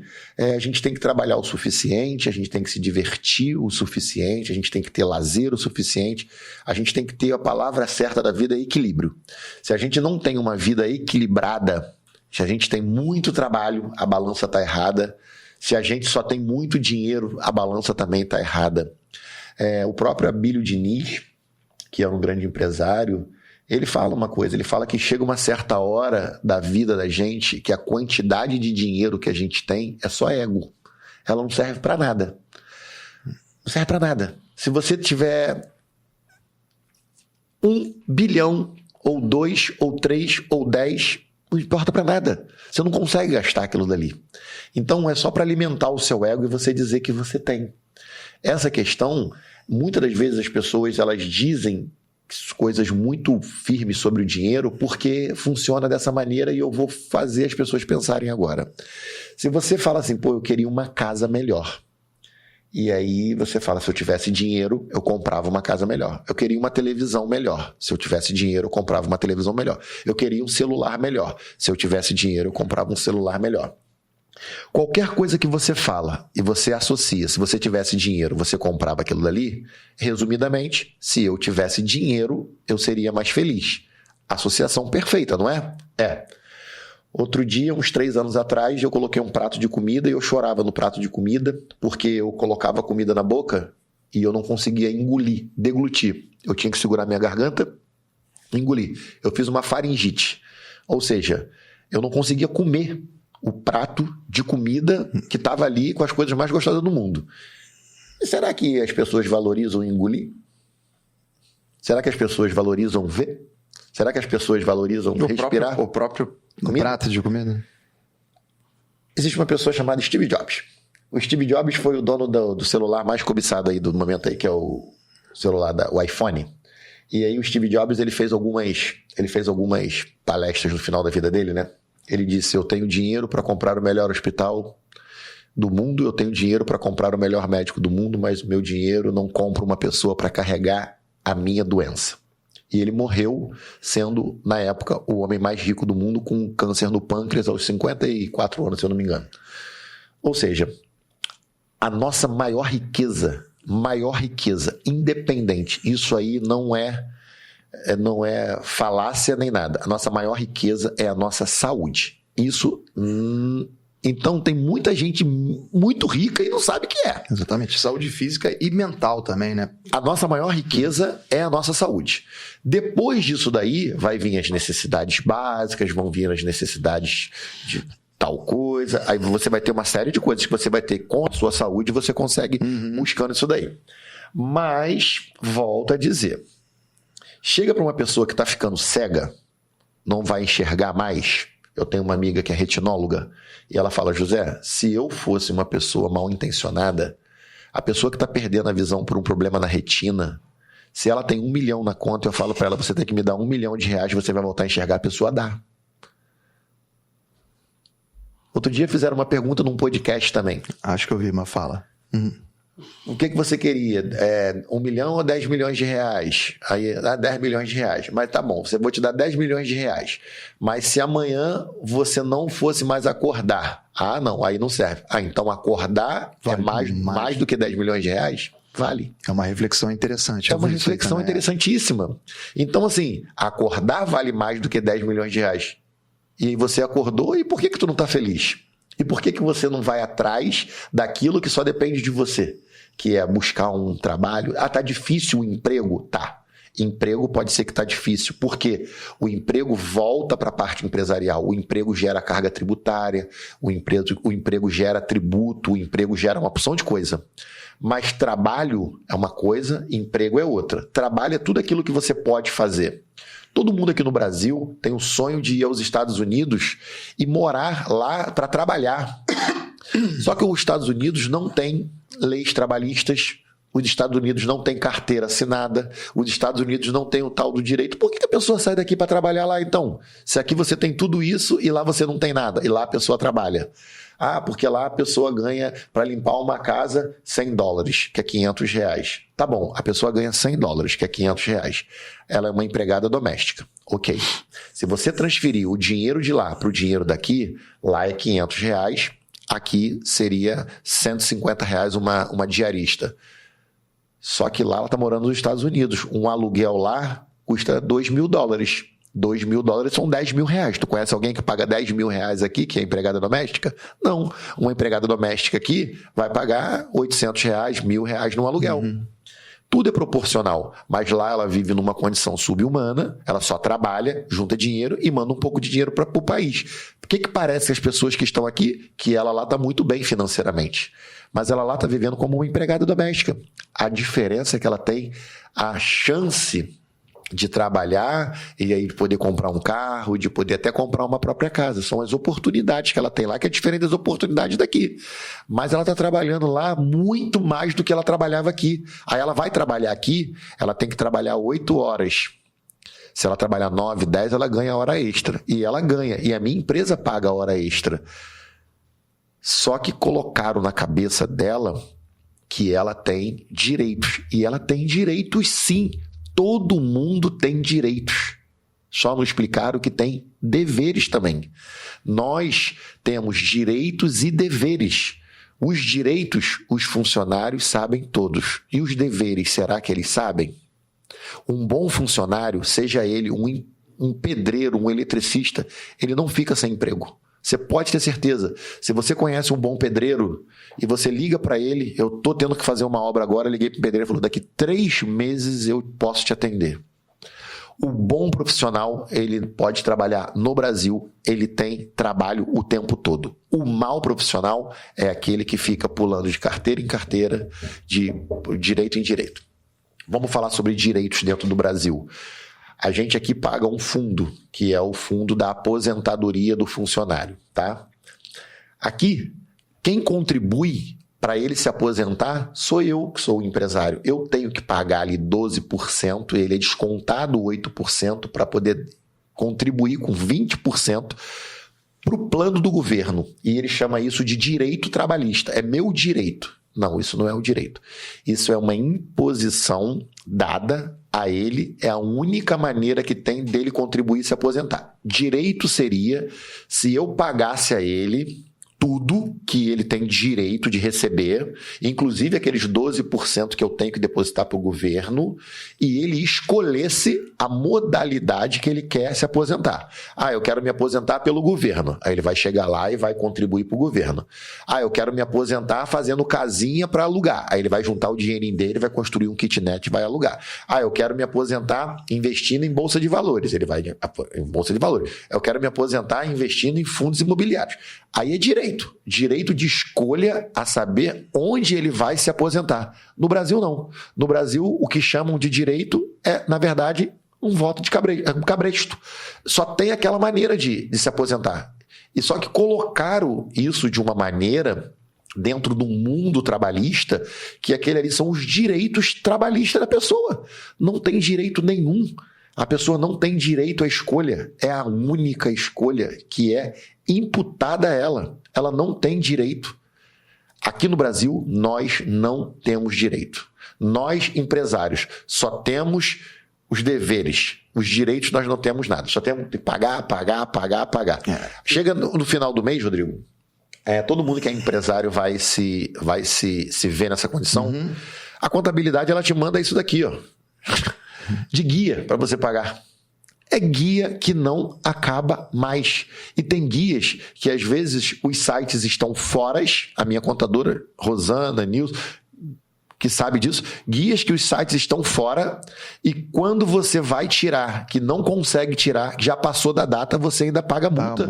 De uma coisa que a incompetência de não conseguir fazer a coisa funcionar. Uma coisa, né? Enfim. Zezinho, a gente está entrando na nossa reta final, mas ainda temos papo aqui, tá? A gente falou da loja de material de construção. Papo aqui, se for nessa entrevista, é papo para 3 dias, tá? É verdade, porque assunto entre a gente aqui não vai faltar jamais. Mas vamos lá. A gente falou dos teus empreendimentos até chegarmos a Vagalume, né? Uhum. E a pretensão de expansão da Vagalume em Copacabana e, se Deus quiser, até fora do Brasil. Falamos da loja de material de construção, do mesmo nome, né? Lá em Nova Iguaçu, de tintas também. Você continua hoje atendendo, né, na odontologia, poucos dias, né? Hoje eu continuo atendendo 2 dias. Eu faço muito mais por uma questão... Hoje eu faço mais caridade. Eu vou lá, hein, cara. Vou lá. Esse ano eu vou lá. Eu tenho ido, mas tô vendo que tu... Hoje eu faço mais... aí também Meu dentista... Hoje eu vim do meu dentista aí, Dr. José Antônio. Mas o meu vai ser José Luiz mesmo. É isso aí. É porque eu sou dentista, mas eu não consigo me tratar. Então, na verdade, a gente tem que tratar com os nossos amigos, né? Quero fazer um clareamento. Não precisa botar certo. Esse negócio aí de faceta, não. Né? Até porque não... Eu tô no processo, mas eu vou fazer. É porque agora, cara, eu tô solteiro, eu tenho que ficar bonito, eu tenho que ficar... Eu tô me cuidando. Tá solteiro. Tá vendo? Quer dizer, então casar tem que ficar largado mesmo. Olha aí, Não é isso, cara. A gente... Olha a mentalidade. A gente que fica mais solteiro... A gente precisa... Eu nunca fui solteiro na minha vida. Eu já fui casado 2 vezes, então eu tenho uma filha de 18 anos de idade. E eu fui casado durante 11 anos pelo casamento. Eu acho melhor a gente voltar pro Vagalume. Vamos voltar pro Vagalume, que é melhor. Vamos voltar. O papo de casar tá me dando até suor na volta. Eu acho que é melhor a gente voltar pro Vagalume. Vamos lá. Então, esses empreendimentos você tem mais algum empreendimento? Não, mas você tem pretensão de ter... Vagalume você falou que já quer botar até fora do país. Mas você está pensando no novo negócio? Eu tenho uma casa de festa, que é um sítio que hoje está meio parado, porque, Rodrigo, isso aí gasta muita energia. Assim, e hoje eu prezo muito pelo meu tempo livre. Se eu entrar nessa rota de fazer negócio, eu sou o cara que eu faço negócio com você aqui. Daqui a pouco eu vou querer, como é que faz o podcast, vamos embora fazer pro Brasil inteiro. Patrocinar, você já patrocina. Muito obrigado aí. Então, na verdade, assim, chega um momento... Tu já viu um desenho do Pica-Pau, que era da minha infância, que o Pica-Pau faz o cavalo andar, ele pega uma cenoura, ele coloca a cenoura numa varinha e ele bota na frente da cabeça do cavalo e o cavalo fica correndo para pegar a cenoura. Só que não vai pegar nunca, né? Você, como empresário, você não tem limite para você fazer negócios. Mas chega uma hora que você tem que falar assim, pô, cara, aqui para mim tá bom. Senão você não vive também. E aí, eu acho que eu tô entrando nessa fase de adequação. Ou seja, eu posso muito mais? Eu posso muito mais. Eu quero muito mais? Interrogação. Não sei se eu quero muito mais. Eles são assim... Você já tá com uma qualidade de vida que você já almejava, né? A qualidade de vida não significa quantidade de dinheiro. A qualidade de vida é aquilo que você precisa para você viver bem, sem que você tenha que trabalhar fisicamente como você trabalhava lá no passado. No passado, que eu tenho dores até hoje quanto a isso, e são coisas que são irreversíveis. Essa artrose que eu tenho aqui, isso aqui no inverno, isso me dói horrores, de eu não conseguir fechar a mão de manhã. Então, são coisas físicas que ficam em você. E o que eu vejo muito, Rodrigo, é assim, eu não quero ser o cara mais rico do cemitério. Eu vejo muito, às vezes, são pessoas que vendem as suas vidas ao trabalho por uma questão financeira, possuem casas lindas e maravilhosas e nem podem usufruir das suas casas. Ou seja, pessoas que estão fora o tempo todo, entram em casas que são verdadeiras mansões para tomar um banho no banheiro e deitar na cama no dia seguinte de manhã, acordar e sair. Não usufruir da qualidade que faria jus se soubesse, né? Eu só queria saber uma coisa na minha vida, eu só queria saber o dia que Deus não vai dar isso pra gente, né? O dia que a gente fosse morrer. Eu juro pra você, Rodrigo, eu ia gastar tudo, até o último centavo, com passeios, com restaurante, com tudo. Eu não queria... Herança é uma outra coisa que ela só traz discórdia. A herança, depois que você produz aquela fortuna, que você trabalha muito, que você acha que você está fazendo um verdadeiro império, quando você se vai... Outro dia eu vi algumas reflexões... Sabe aquela coleção de carrinho que às vezes tem o pai que não deixa o filho tocar porque é minha coleção de carrinho, ou então ninguém pode encostar em nada? Quando você se vai, aquilo ali tudo é jogado dentro de uma caixa e dado para alguém. Aquilo dali não tem valor nenhum. Então, assim, você tem que brincar mais, você tem que amar mais, você tem que viver mais, você tem que estar mais livre o possível. O trabalho, ele dignifica o homem. Ele é a única maneira que tem de você prover dinheiro. Eu não ganho dinheiro nenhum de nada ilícito. Então, a ilicitude, para mim, não tem caminho. Isso daí, para mim, é zero. Agora, eu vejo negócio em um monte de coisa? Vejo. Vou te dar um exemplo, que eu te vejo negócio em um monte de coisa. Eu fui para Tiradentes. Chegou lá em Tiradentes, cheguei lá, eu vi que todo mundo embalava tudo com plástico bolha. Eu comprava um bebelozinho para casa e embalava em plástico bolha. Aí eu perguntava, quanto que você paga nesse plástico bolha? A pessoa pagava R$150. E eu sei aonde vende o plástico bolha pela metade do preço. Sabe o que eu fiz? Comecei a vender plástico bolha para Tiradentes. Eu fui para lá para fazer negócio? Não. Eu fui lá para passear. E a oportunidade passou na tua frente. Só que, olha só, existem certas coisas que você tem que começar a ver que não dá para você ficar fazendo um negócio com tudo. Eu ganhei dinheiro. Mas eu falei, cara, daqui a pouco começou 30 pessoas me ligarem, eu quero. Eu falei, não tô mais trabalhando com isso. Porque eu tive que parar isso. Porque eu vejo oportunidade e eu vejo negócio até numa viagem, num restaurante que você tá... Isso que eu ia falar agora, cara. A experiência que eu tive contigo, inclusive na viagem que eu te conheci, né? Que você já citou. Quando a gente foi para uma óptica, você levou uma sacola cheia de chaveiro. E quando a gente ia na loja de souvenir, né? Você dava um chaveiro pro vendedor. E o que isso significava? Às vezes ele dava e né, o cara... em troca, sem cobrar nada, ou né, dava desconto, ou seja... O desconto que ele dava era bem maior do que a gente ia pagar e a receptividade muda. Quer dizer, não é uma forma de fazer negócio. Sim. Então, isso que é bacana. Por isso que eu acho genial falar sobre empreendedorismo. E a gente vai falar sobre muito isso aqui no Segue o Papo, porque o Segue o Papo trata de tudo. Rodrigo, deixa eu só te falar uma coisa aqui sobre empreendedorismo que eu gosto muito de falar. Empreender é muito difícil. A gente vai chegar nesse ponto aqui. O empreender é muito difícil. As pessoas hoje na internet também, elas vendem uma facilidade, tipo assim, você tem 10 mil reais, invista em tal coisa, você vai ficar milionário. Gente, não acredita nisso. Não acredita em nada, eles vão comer o seu dinheiro. Empreender é muito difícil. Empreender não é para desestimular você a fazer, não é isso. É para você ter que reunir as qualidades. Uma regra básica para empreender é: empreenda naquilo que você domina.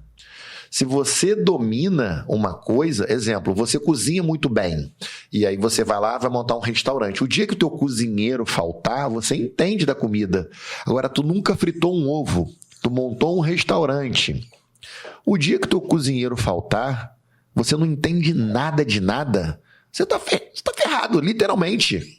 Então, o primeiro livro que eu li sobre investimento e sobre essa coisa foi um livro do Gustavo Cerbasi, que hoje é um cara que ficou até para trás de outras pessoas que estão muito mais famosas na internet, mas ele falava uma coisa, era exatamente isso: coloque seu dinheiro, seu ativo naquilo que você domina.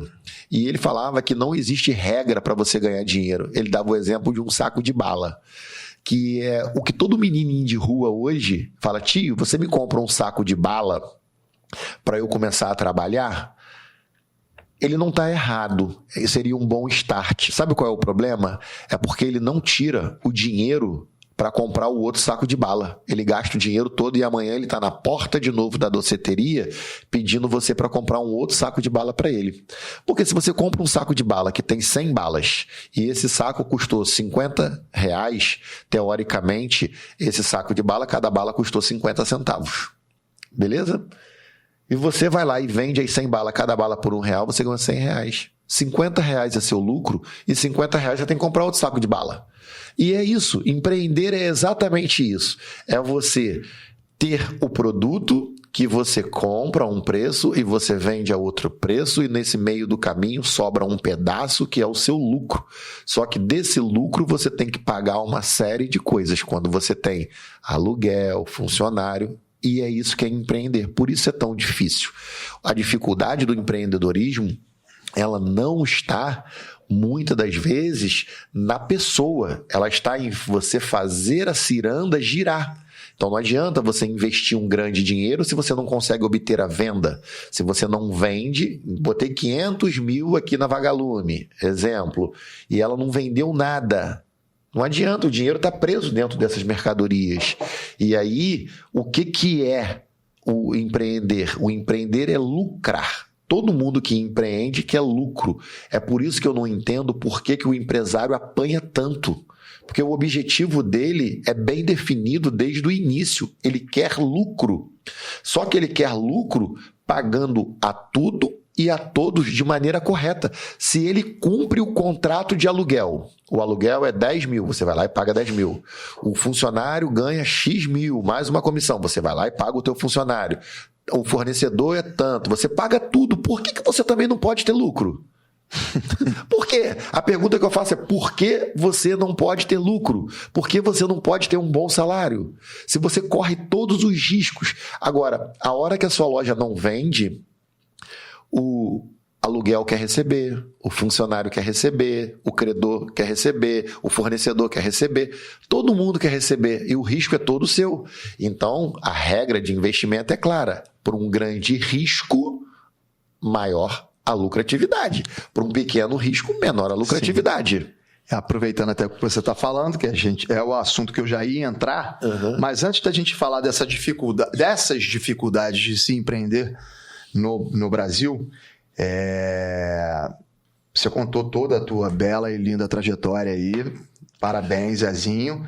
Trajetória de um brasileiro. De um brasileiro. Então você acabou não tendo uma referência inicial, mas hoje, obviamente, você deve admirar, né? Você até citou o Gustavo agora aí, mas você tem uns caras que falam: pô, esses caras aqui, Rodrigo, ultimamente, assim, eu sou um cara que eu sou muito Eu não sou Maria vai com as outras, mas eu sou... É questão de se admirar a pessoa, né? Eu sou bem volátil, né?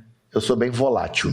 E dentro da minha volatilidade, assim, hoje, como eu tô inclinado no mercado financeiro, as pessoas que mais estão me dando norte são exatamente as pessoas aí sérias que estão norteando o mercado financeiro sem venda de sonhos, aonde a pessoa entra e perde seu pouco dinheiro que poupou.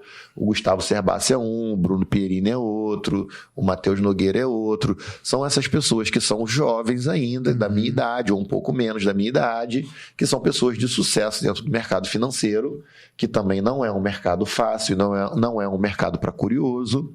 E essas pessoas, elas são pessoas que hoje elas me norteiam. Como empresários, o que eu vejo é assim, cara, eu tenho muita admiração pelo Luiz da Barraca. É um carinha que criou 3 filhos, que me vendia fiado na calçada da minha rua. Para mim, ele era um empresário. Porque, sabe aquela parada de dar vontade de tu comer um biscoito? E tua mãe não tem dinheiro? E o cara da barraca te dá o biscoito? Deixar você pagar no final do mês?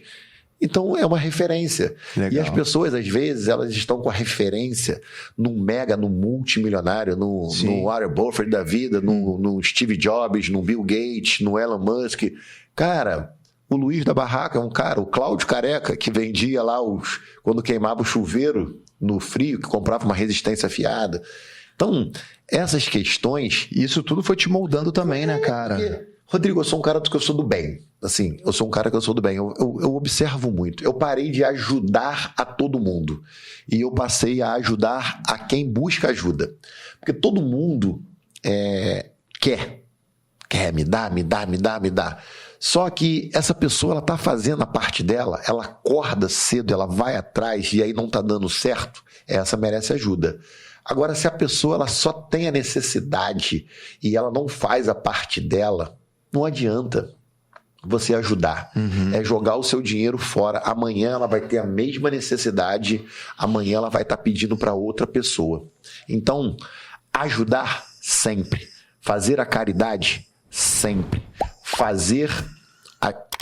Quem é o cara que eu sigo? Jesus Cristo. Esse é o cara que eu sigo. Esse é o teu influencer. Esse é o meu influencer. Jesus Cristo.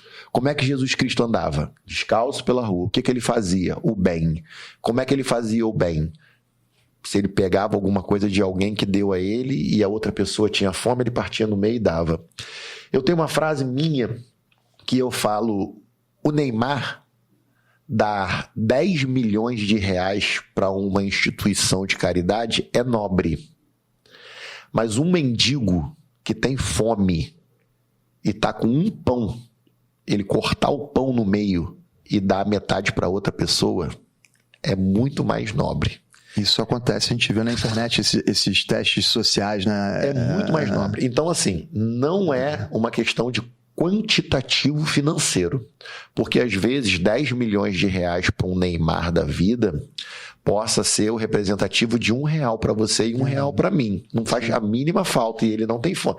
Agora, você pegar e dividir o teu pouco é muito mais, digamos...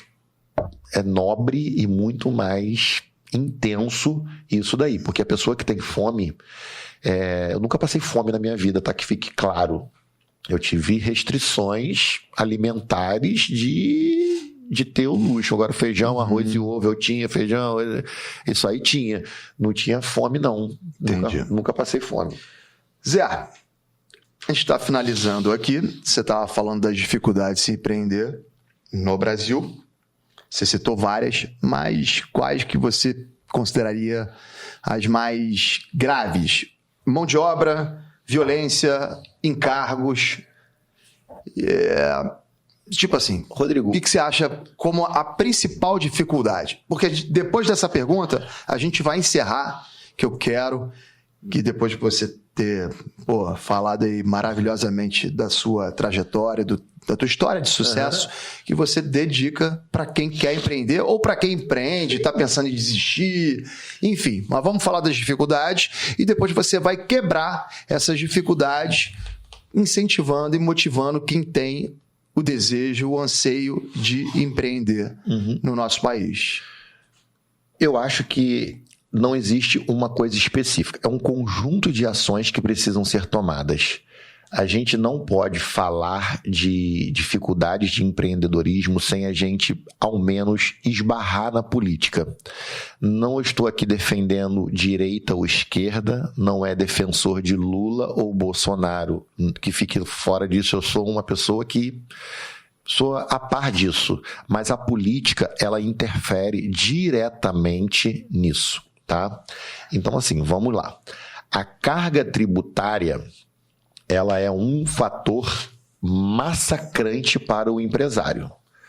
Mas se essa carga tributária, se ela fosse utilizada em prol da população para diminuir violência, ou seja, se você não tivesse que ter um seguro de carro tão caro, se ela fosse empregada em saúde pública, se você não tivesse que ter hospitais plano de saúde tão caro, estava tranquilo. Educação, né? É porque Educação pública, a gente tem a maior carga tributária com a menor entrega de serviços. Menor contrapartida. Esse distanciamento que é o problema. O problema, às vezes, vamos colocar que eu pago lá 27,5% como dentista de imposto de renda, significa dizer que para cada R$100, 27,50 é do governo e 62,50 são meus. Está arriscado nesses 62,50 que sobrou para mim, para que eu pague toda a minha estrutura e todos os materiais e tudo, está arriscado não sobrar 27,50 para mim. Então significa dizer que o governo é o meu sócio majoritário sem me ajudar em nada. Ou seja, é uma covardia. Ou seja, isso precisa mudar. Eu não gosto dos Estados Unidos, mas eu acho que eles têm um modelo perfeito para poder fazer desenvolvimento econômico. Como é que é isso? Primeira coisa, taxar economicamente uma taxa justa. Estados Unidos, a taxa é entre 8% e 10%, dependendo do produto, dependendo do estado. Só que a taxa, ela é paga como? Se você vai comprar essa caneta que custa R$10, ela vai custar 11, porque ela tem uma taxa de 1. E lá na hora que você paga, está separado o que é a caneta e o que é a taxa. Já está na compra, no ato da compra. Aqui no Brasil, se você compra essa caneta por R$10, ela, dentro dela, ela está o imposto. Você não sabe quanto que é do governo, quanto que é da Compactor, que é uma loja lá de Nova Iguaçu, e quanto que é do empresário, quanto que é o lucro. Tá tudo aqui dentro. Aí o cara fala, pô, essa caneta é cara. A caneta é cara, mas a pessoa não sabe o quanto a pessoa tá tendo que rebolar para deixar aquela caneta naquele produto. E aí a pessoa não cobra do governo, porque não é claro o quanto de imposto você paga. O quanto de imposto você paga na gasolina. De vez em quando os postos de gasolina coloca lá, ó, a gasolina tá R$6, mas R$3,80 é de imposto. Caraca, é de imposto. Então, eu acho que a carga tributária é o primeiro fator. Aí o segundo fator eu acho que são incentivos. Por quê? Empreender, você precisa de recursos. E esses recursos, hoje, eles só são dados para medalhões, para quem não precisa. Ou seja, grandes empresas têm acesso a recursos de BNDES. Para os amigos do rei. Para os amigos do rei, tudo. Para os plebeus, nada. Então, incentivos direcionados e deixar chegar esse recurso para quem quer. Porque se um carinha, ele tem lá uma vendinha de batata frita e ele monta uma lojinha para vender batata frita e ele precisa de 2, 3 funcionários e ele consegue pegar um dinheiro para fazer aquilo funcionar, ele gera 3 empregos, cara. Então ele pega o recurso a uns juros que dê para ele pagar, mas ele tira 3 pessoas desempregadas da rua. Então isso que é empreender. Por que os Estados Unidos, as taxas de desemprego é muito baixa? Porque todo mundo lá empreende, todo mundo lá tem 2, 3 funcionários. Eu sou limpadora de casa. Desculpa, mas a minha empresa tem mais 4, 5 aqui comigo. Eu abri. Aí você vai abrir Aí você vai o próximo, que é a burocracia. Aí você vai abrir uma empresa nos Estados Unidos, você entra no computador, você bota os seus dados, você bota onde você vai trabalhar, você bota lá tudo, abriu a empresa. Tá valendo. Você vai fechar a empresa, você entra e lá sai uma taxinha, você paga e já tá valendo. Você vai fechar a empresa, você entra no mesmo computador, diz que você tá fechando, gera a taxinha, pagou, fechou a empresa. Aqui pra gente abrir uma empresa é isso, e para você fechar uma empresa é isso. Ou seja, então carga tributária, burocracia, incentivo, recurso. Mão de obra também. A mão de obra, eu quero deixar claro aqui que eu sou muito feliz com os meus funcionários. Às vezes as pessoas elas acham sempre que os funcionários são os seus inimigos, né? Existe essa rixa. Eu sou muito feliz com os meus funcionários. Eu acho que os meus funcionários, eles são ótimos e eu procuro os remunerar da melhor maneira possível. A gente sempre bota metas, a gente sempre bota comissões. Bota prêmios. Comissões coletivas, né? Comissões coletivas, individuais, prêmios, salário. O empresário, eu pago em dia. Isso não é nada, isso é obrigação. Obrigação sua pagar em dia. Que eu pago dentro do mês. Cara, aí é um detalhe para você, vai pagar hoje, pagar daqui no dia 5, é a mesma coisa. Então, eu acho que o que acontece dentro do empreendedorismo é a gente tentar soltar um pouco mais essa corda que está enforcando a classe e a classe empreendedora, ela é a geradora de emprego. Ela é a geradora de emprego. Ela é a solução do país. Exatamente. Ela não é a inimiga do país, como vem sendo colocado. E eu quero aproveitar esse gancho para te fazer um pedido, para você falar com o pessoal, né, com a rapaziada do Segue o Papo, porque diante de todas essas dificuldades que você apresentou e encontrou antes de começar a empreender, você mesmo assim foi para dentro. E graças a Deus teve sucesso, tem sucesso e vai ter cada vez mais sucesso. E depois de apresentar isso tudo, o que você gostaria de ter ouvido lá atrás que de repente teria te feito ter mais tranquilidade, por assim dizer, e empreender? Tipo assim, cara, se eu tivesse tido esse feedback, eu teria empreendido mais rápido, ou então com menos preocupação e com mais coragem. Não que isso tenha te atrapalhado, muito pelo contrário, você acabou de relatar uma história aí brilhante. Mas aquilo que a gente estava falando lá no início do papo, né, que parece que as pessoas não são incentivadas a empreender no Brasil, eu queria que você incentivasse e desse palavras motivadoras para aquele cara, para aquela pessoa, né, que tem esse desejo. Rodrigo, essa câmera aqui é tua, pode falar. Eu vou te falar uma coisa que eu acho que a base de tudo eu tive, mesmo eu não tendo orientação para a vida empreendedora, porque a minha família ela não é uma família empreendedora. A base de tudo é a família. E essa base ela vem sendo muito abalada. E dentro desse abalo que a família vem passando, as pessoas elas vão ficando descrentes dessa questão de bases para poder suportar com que a pessoa cresça. Outra coisa é as pessoas não terem. Eu acho ainda um absurdo como que você não tem uma educação financeira dentro de uma estrutura escolar. Da grade curricular, né? Cara, isso é a vida. Uma educação financeira onde você consiga não só estudar tabuada, onde você consiga entender que você precisa ter uma quantidade de dinheiro e essa quantidade de dinheiro precisa gerar dinheiro para que você pague algumas coisas, que são os tributos, e aquilo ali sobre alguma coisa. Então, a criança ela não tem isso. A criança hoje, você dá R$10 a ela pega R$10 e esses R$10 que ela pega, ela gasta tudo. Ela não pensa em economizar nada. Uma coisa muito legal que eu acho é cofrinho. Cofrinho para criança é assim, ó. Dá um cofrinho para uma criança e fala assim, tá aqui, ó, R$50 para você. Se você colocar aqui dentro desse cofrinho um dinheiro, o papai vai colocar aqui a mesma quantidade que você colocar aqui dentro. Então, se a criança colocar R$10, você vai lá e bota R$10. Para ele poder entender que quando você poupa, o dinheiro ele se multiplica. Esse é o papel do banco, guardado as devidas proporções. O banco não vai te dar um rendimento de 100%, mas ele vai te render alguma coisa, se você poupar.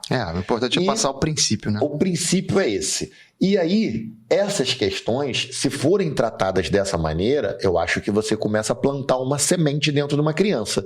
E essa criança ela vai começar a entender que ela precisa poupar para poder o dinheiro lucrar, para poder ela fazer alguma coisa, para ela...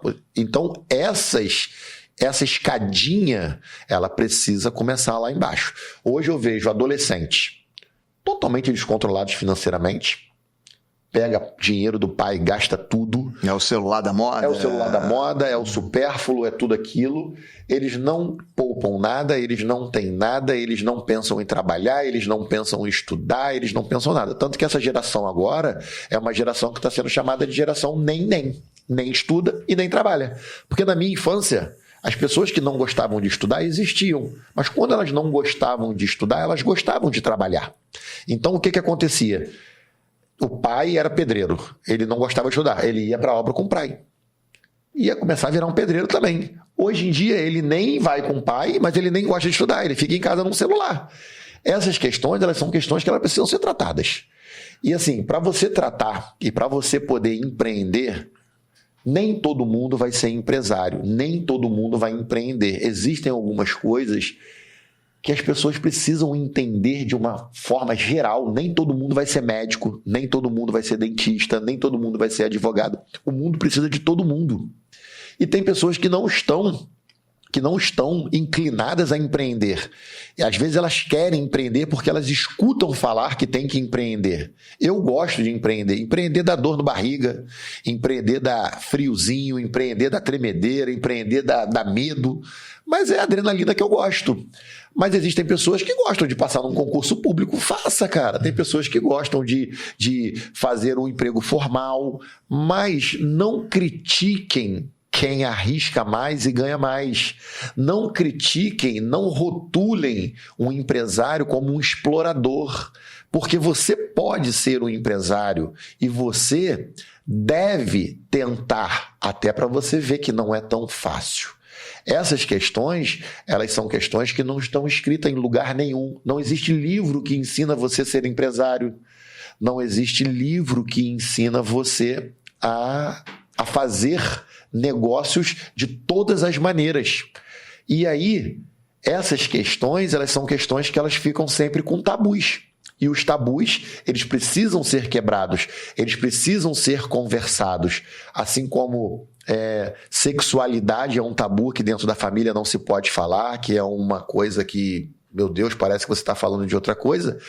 Se um pai e uma mãe não conversam com sexualidade com seus filhos, o amigo vai explicar para ele na rua de outra maneira, sendo menino ou menina. Então, a família é a base. Ela que tem que dar a orientação, porque o pai e uma mãe são as únicas pessoas na face da terra que querem o bem dos seus filhos. O restante pode até querer, mas ninguém quer mais o bem do filho do que o pai e a mãe. Por isso que eu sempre coloco a família na base. Se você tem uma base familiar boa, o segundo passo é você começar a buscar conhecimento.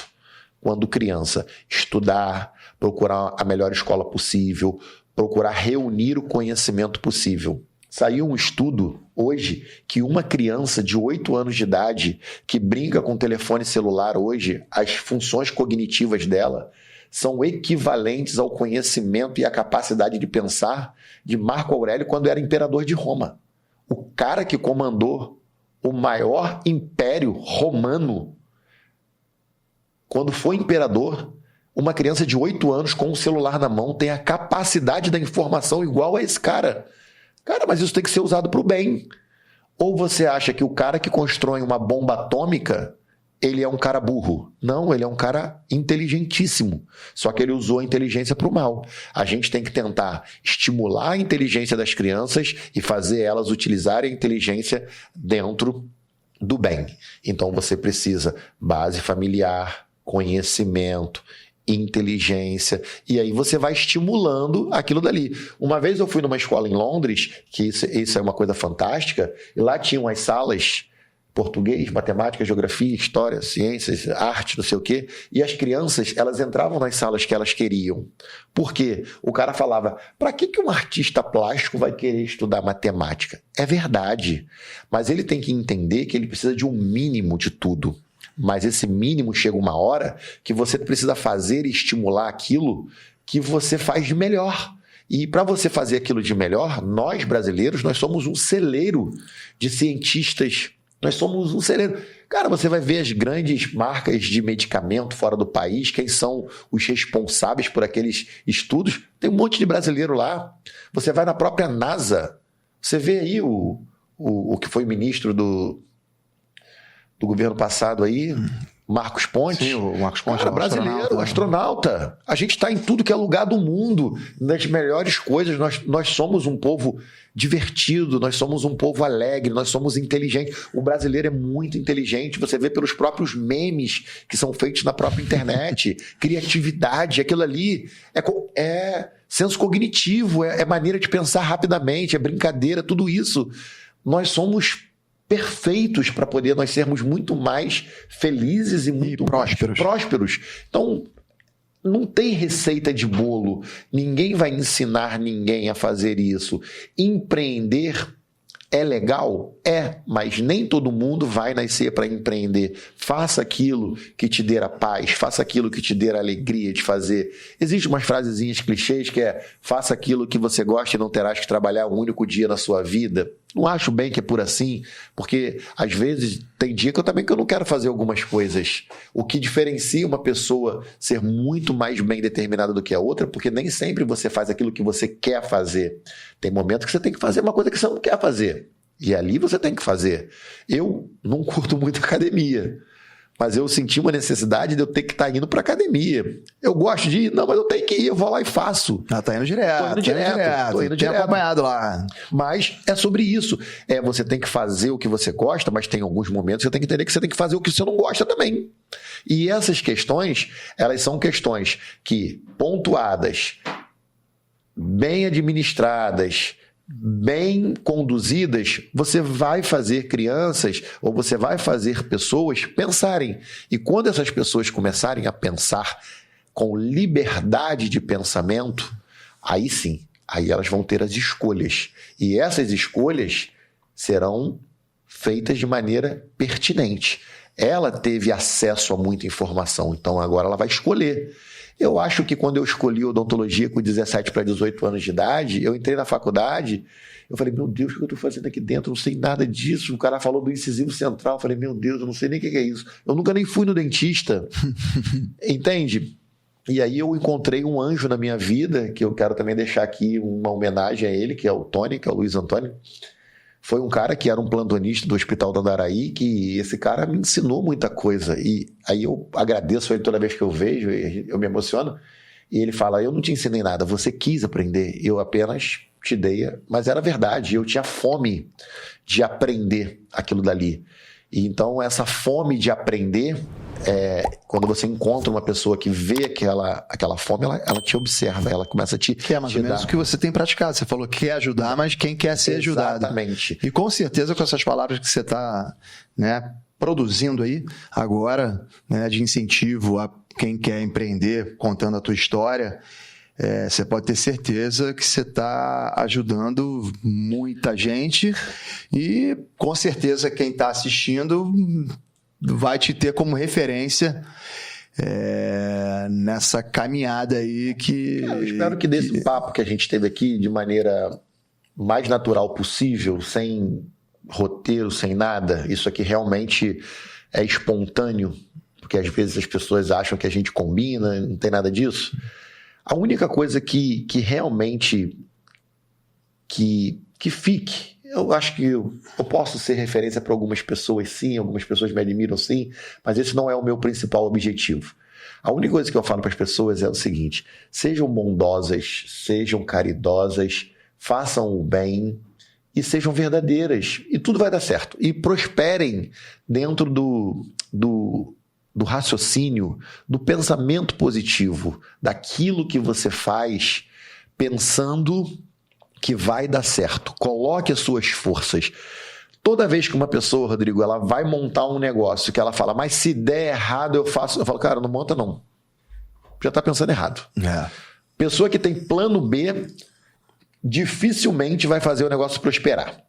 Na primeira dificuldade ela já pula para o plano B.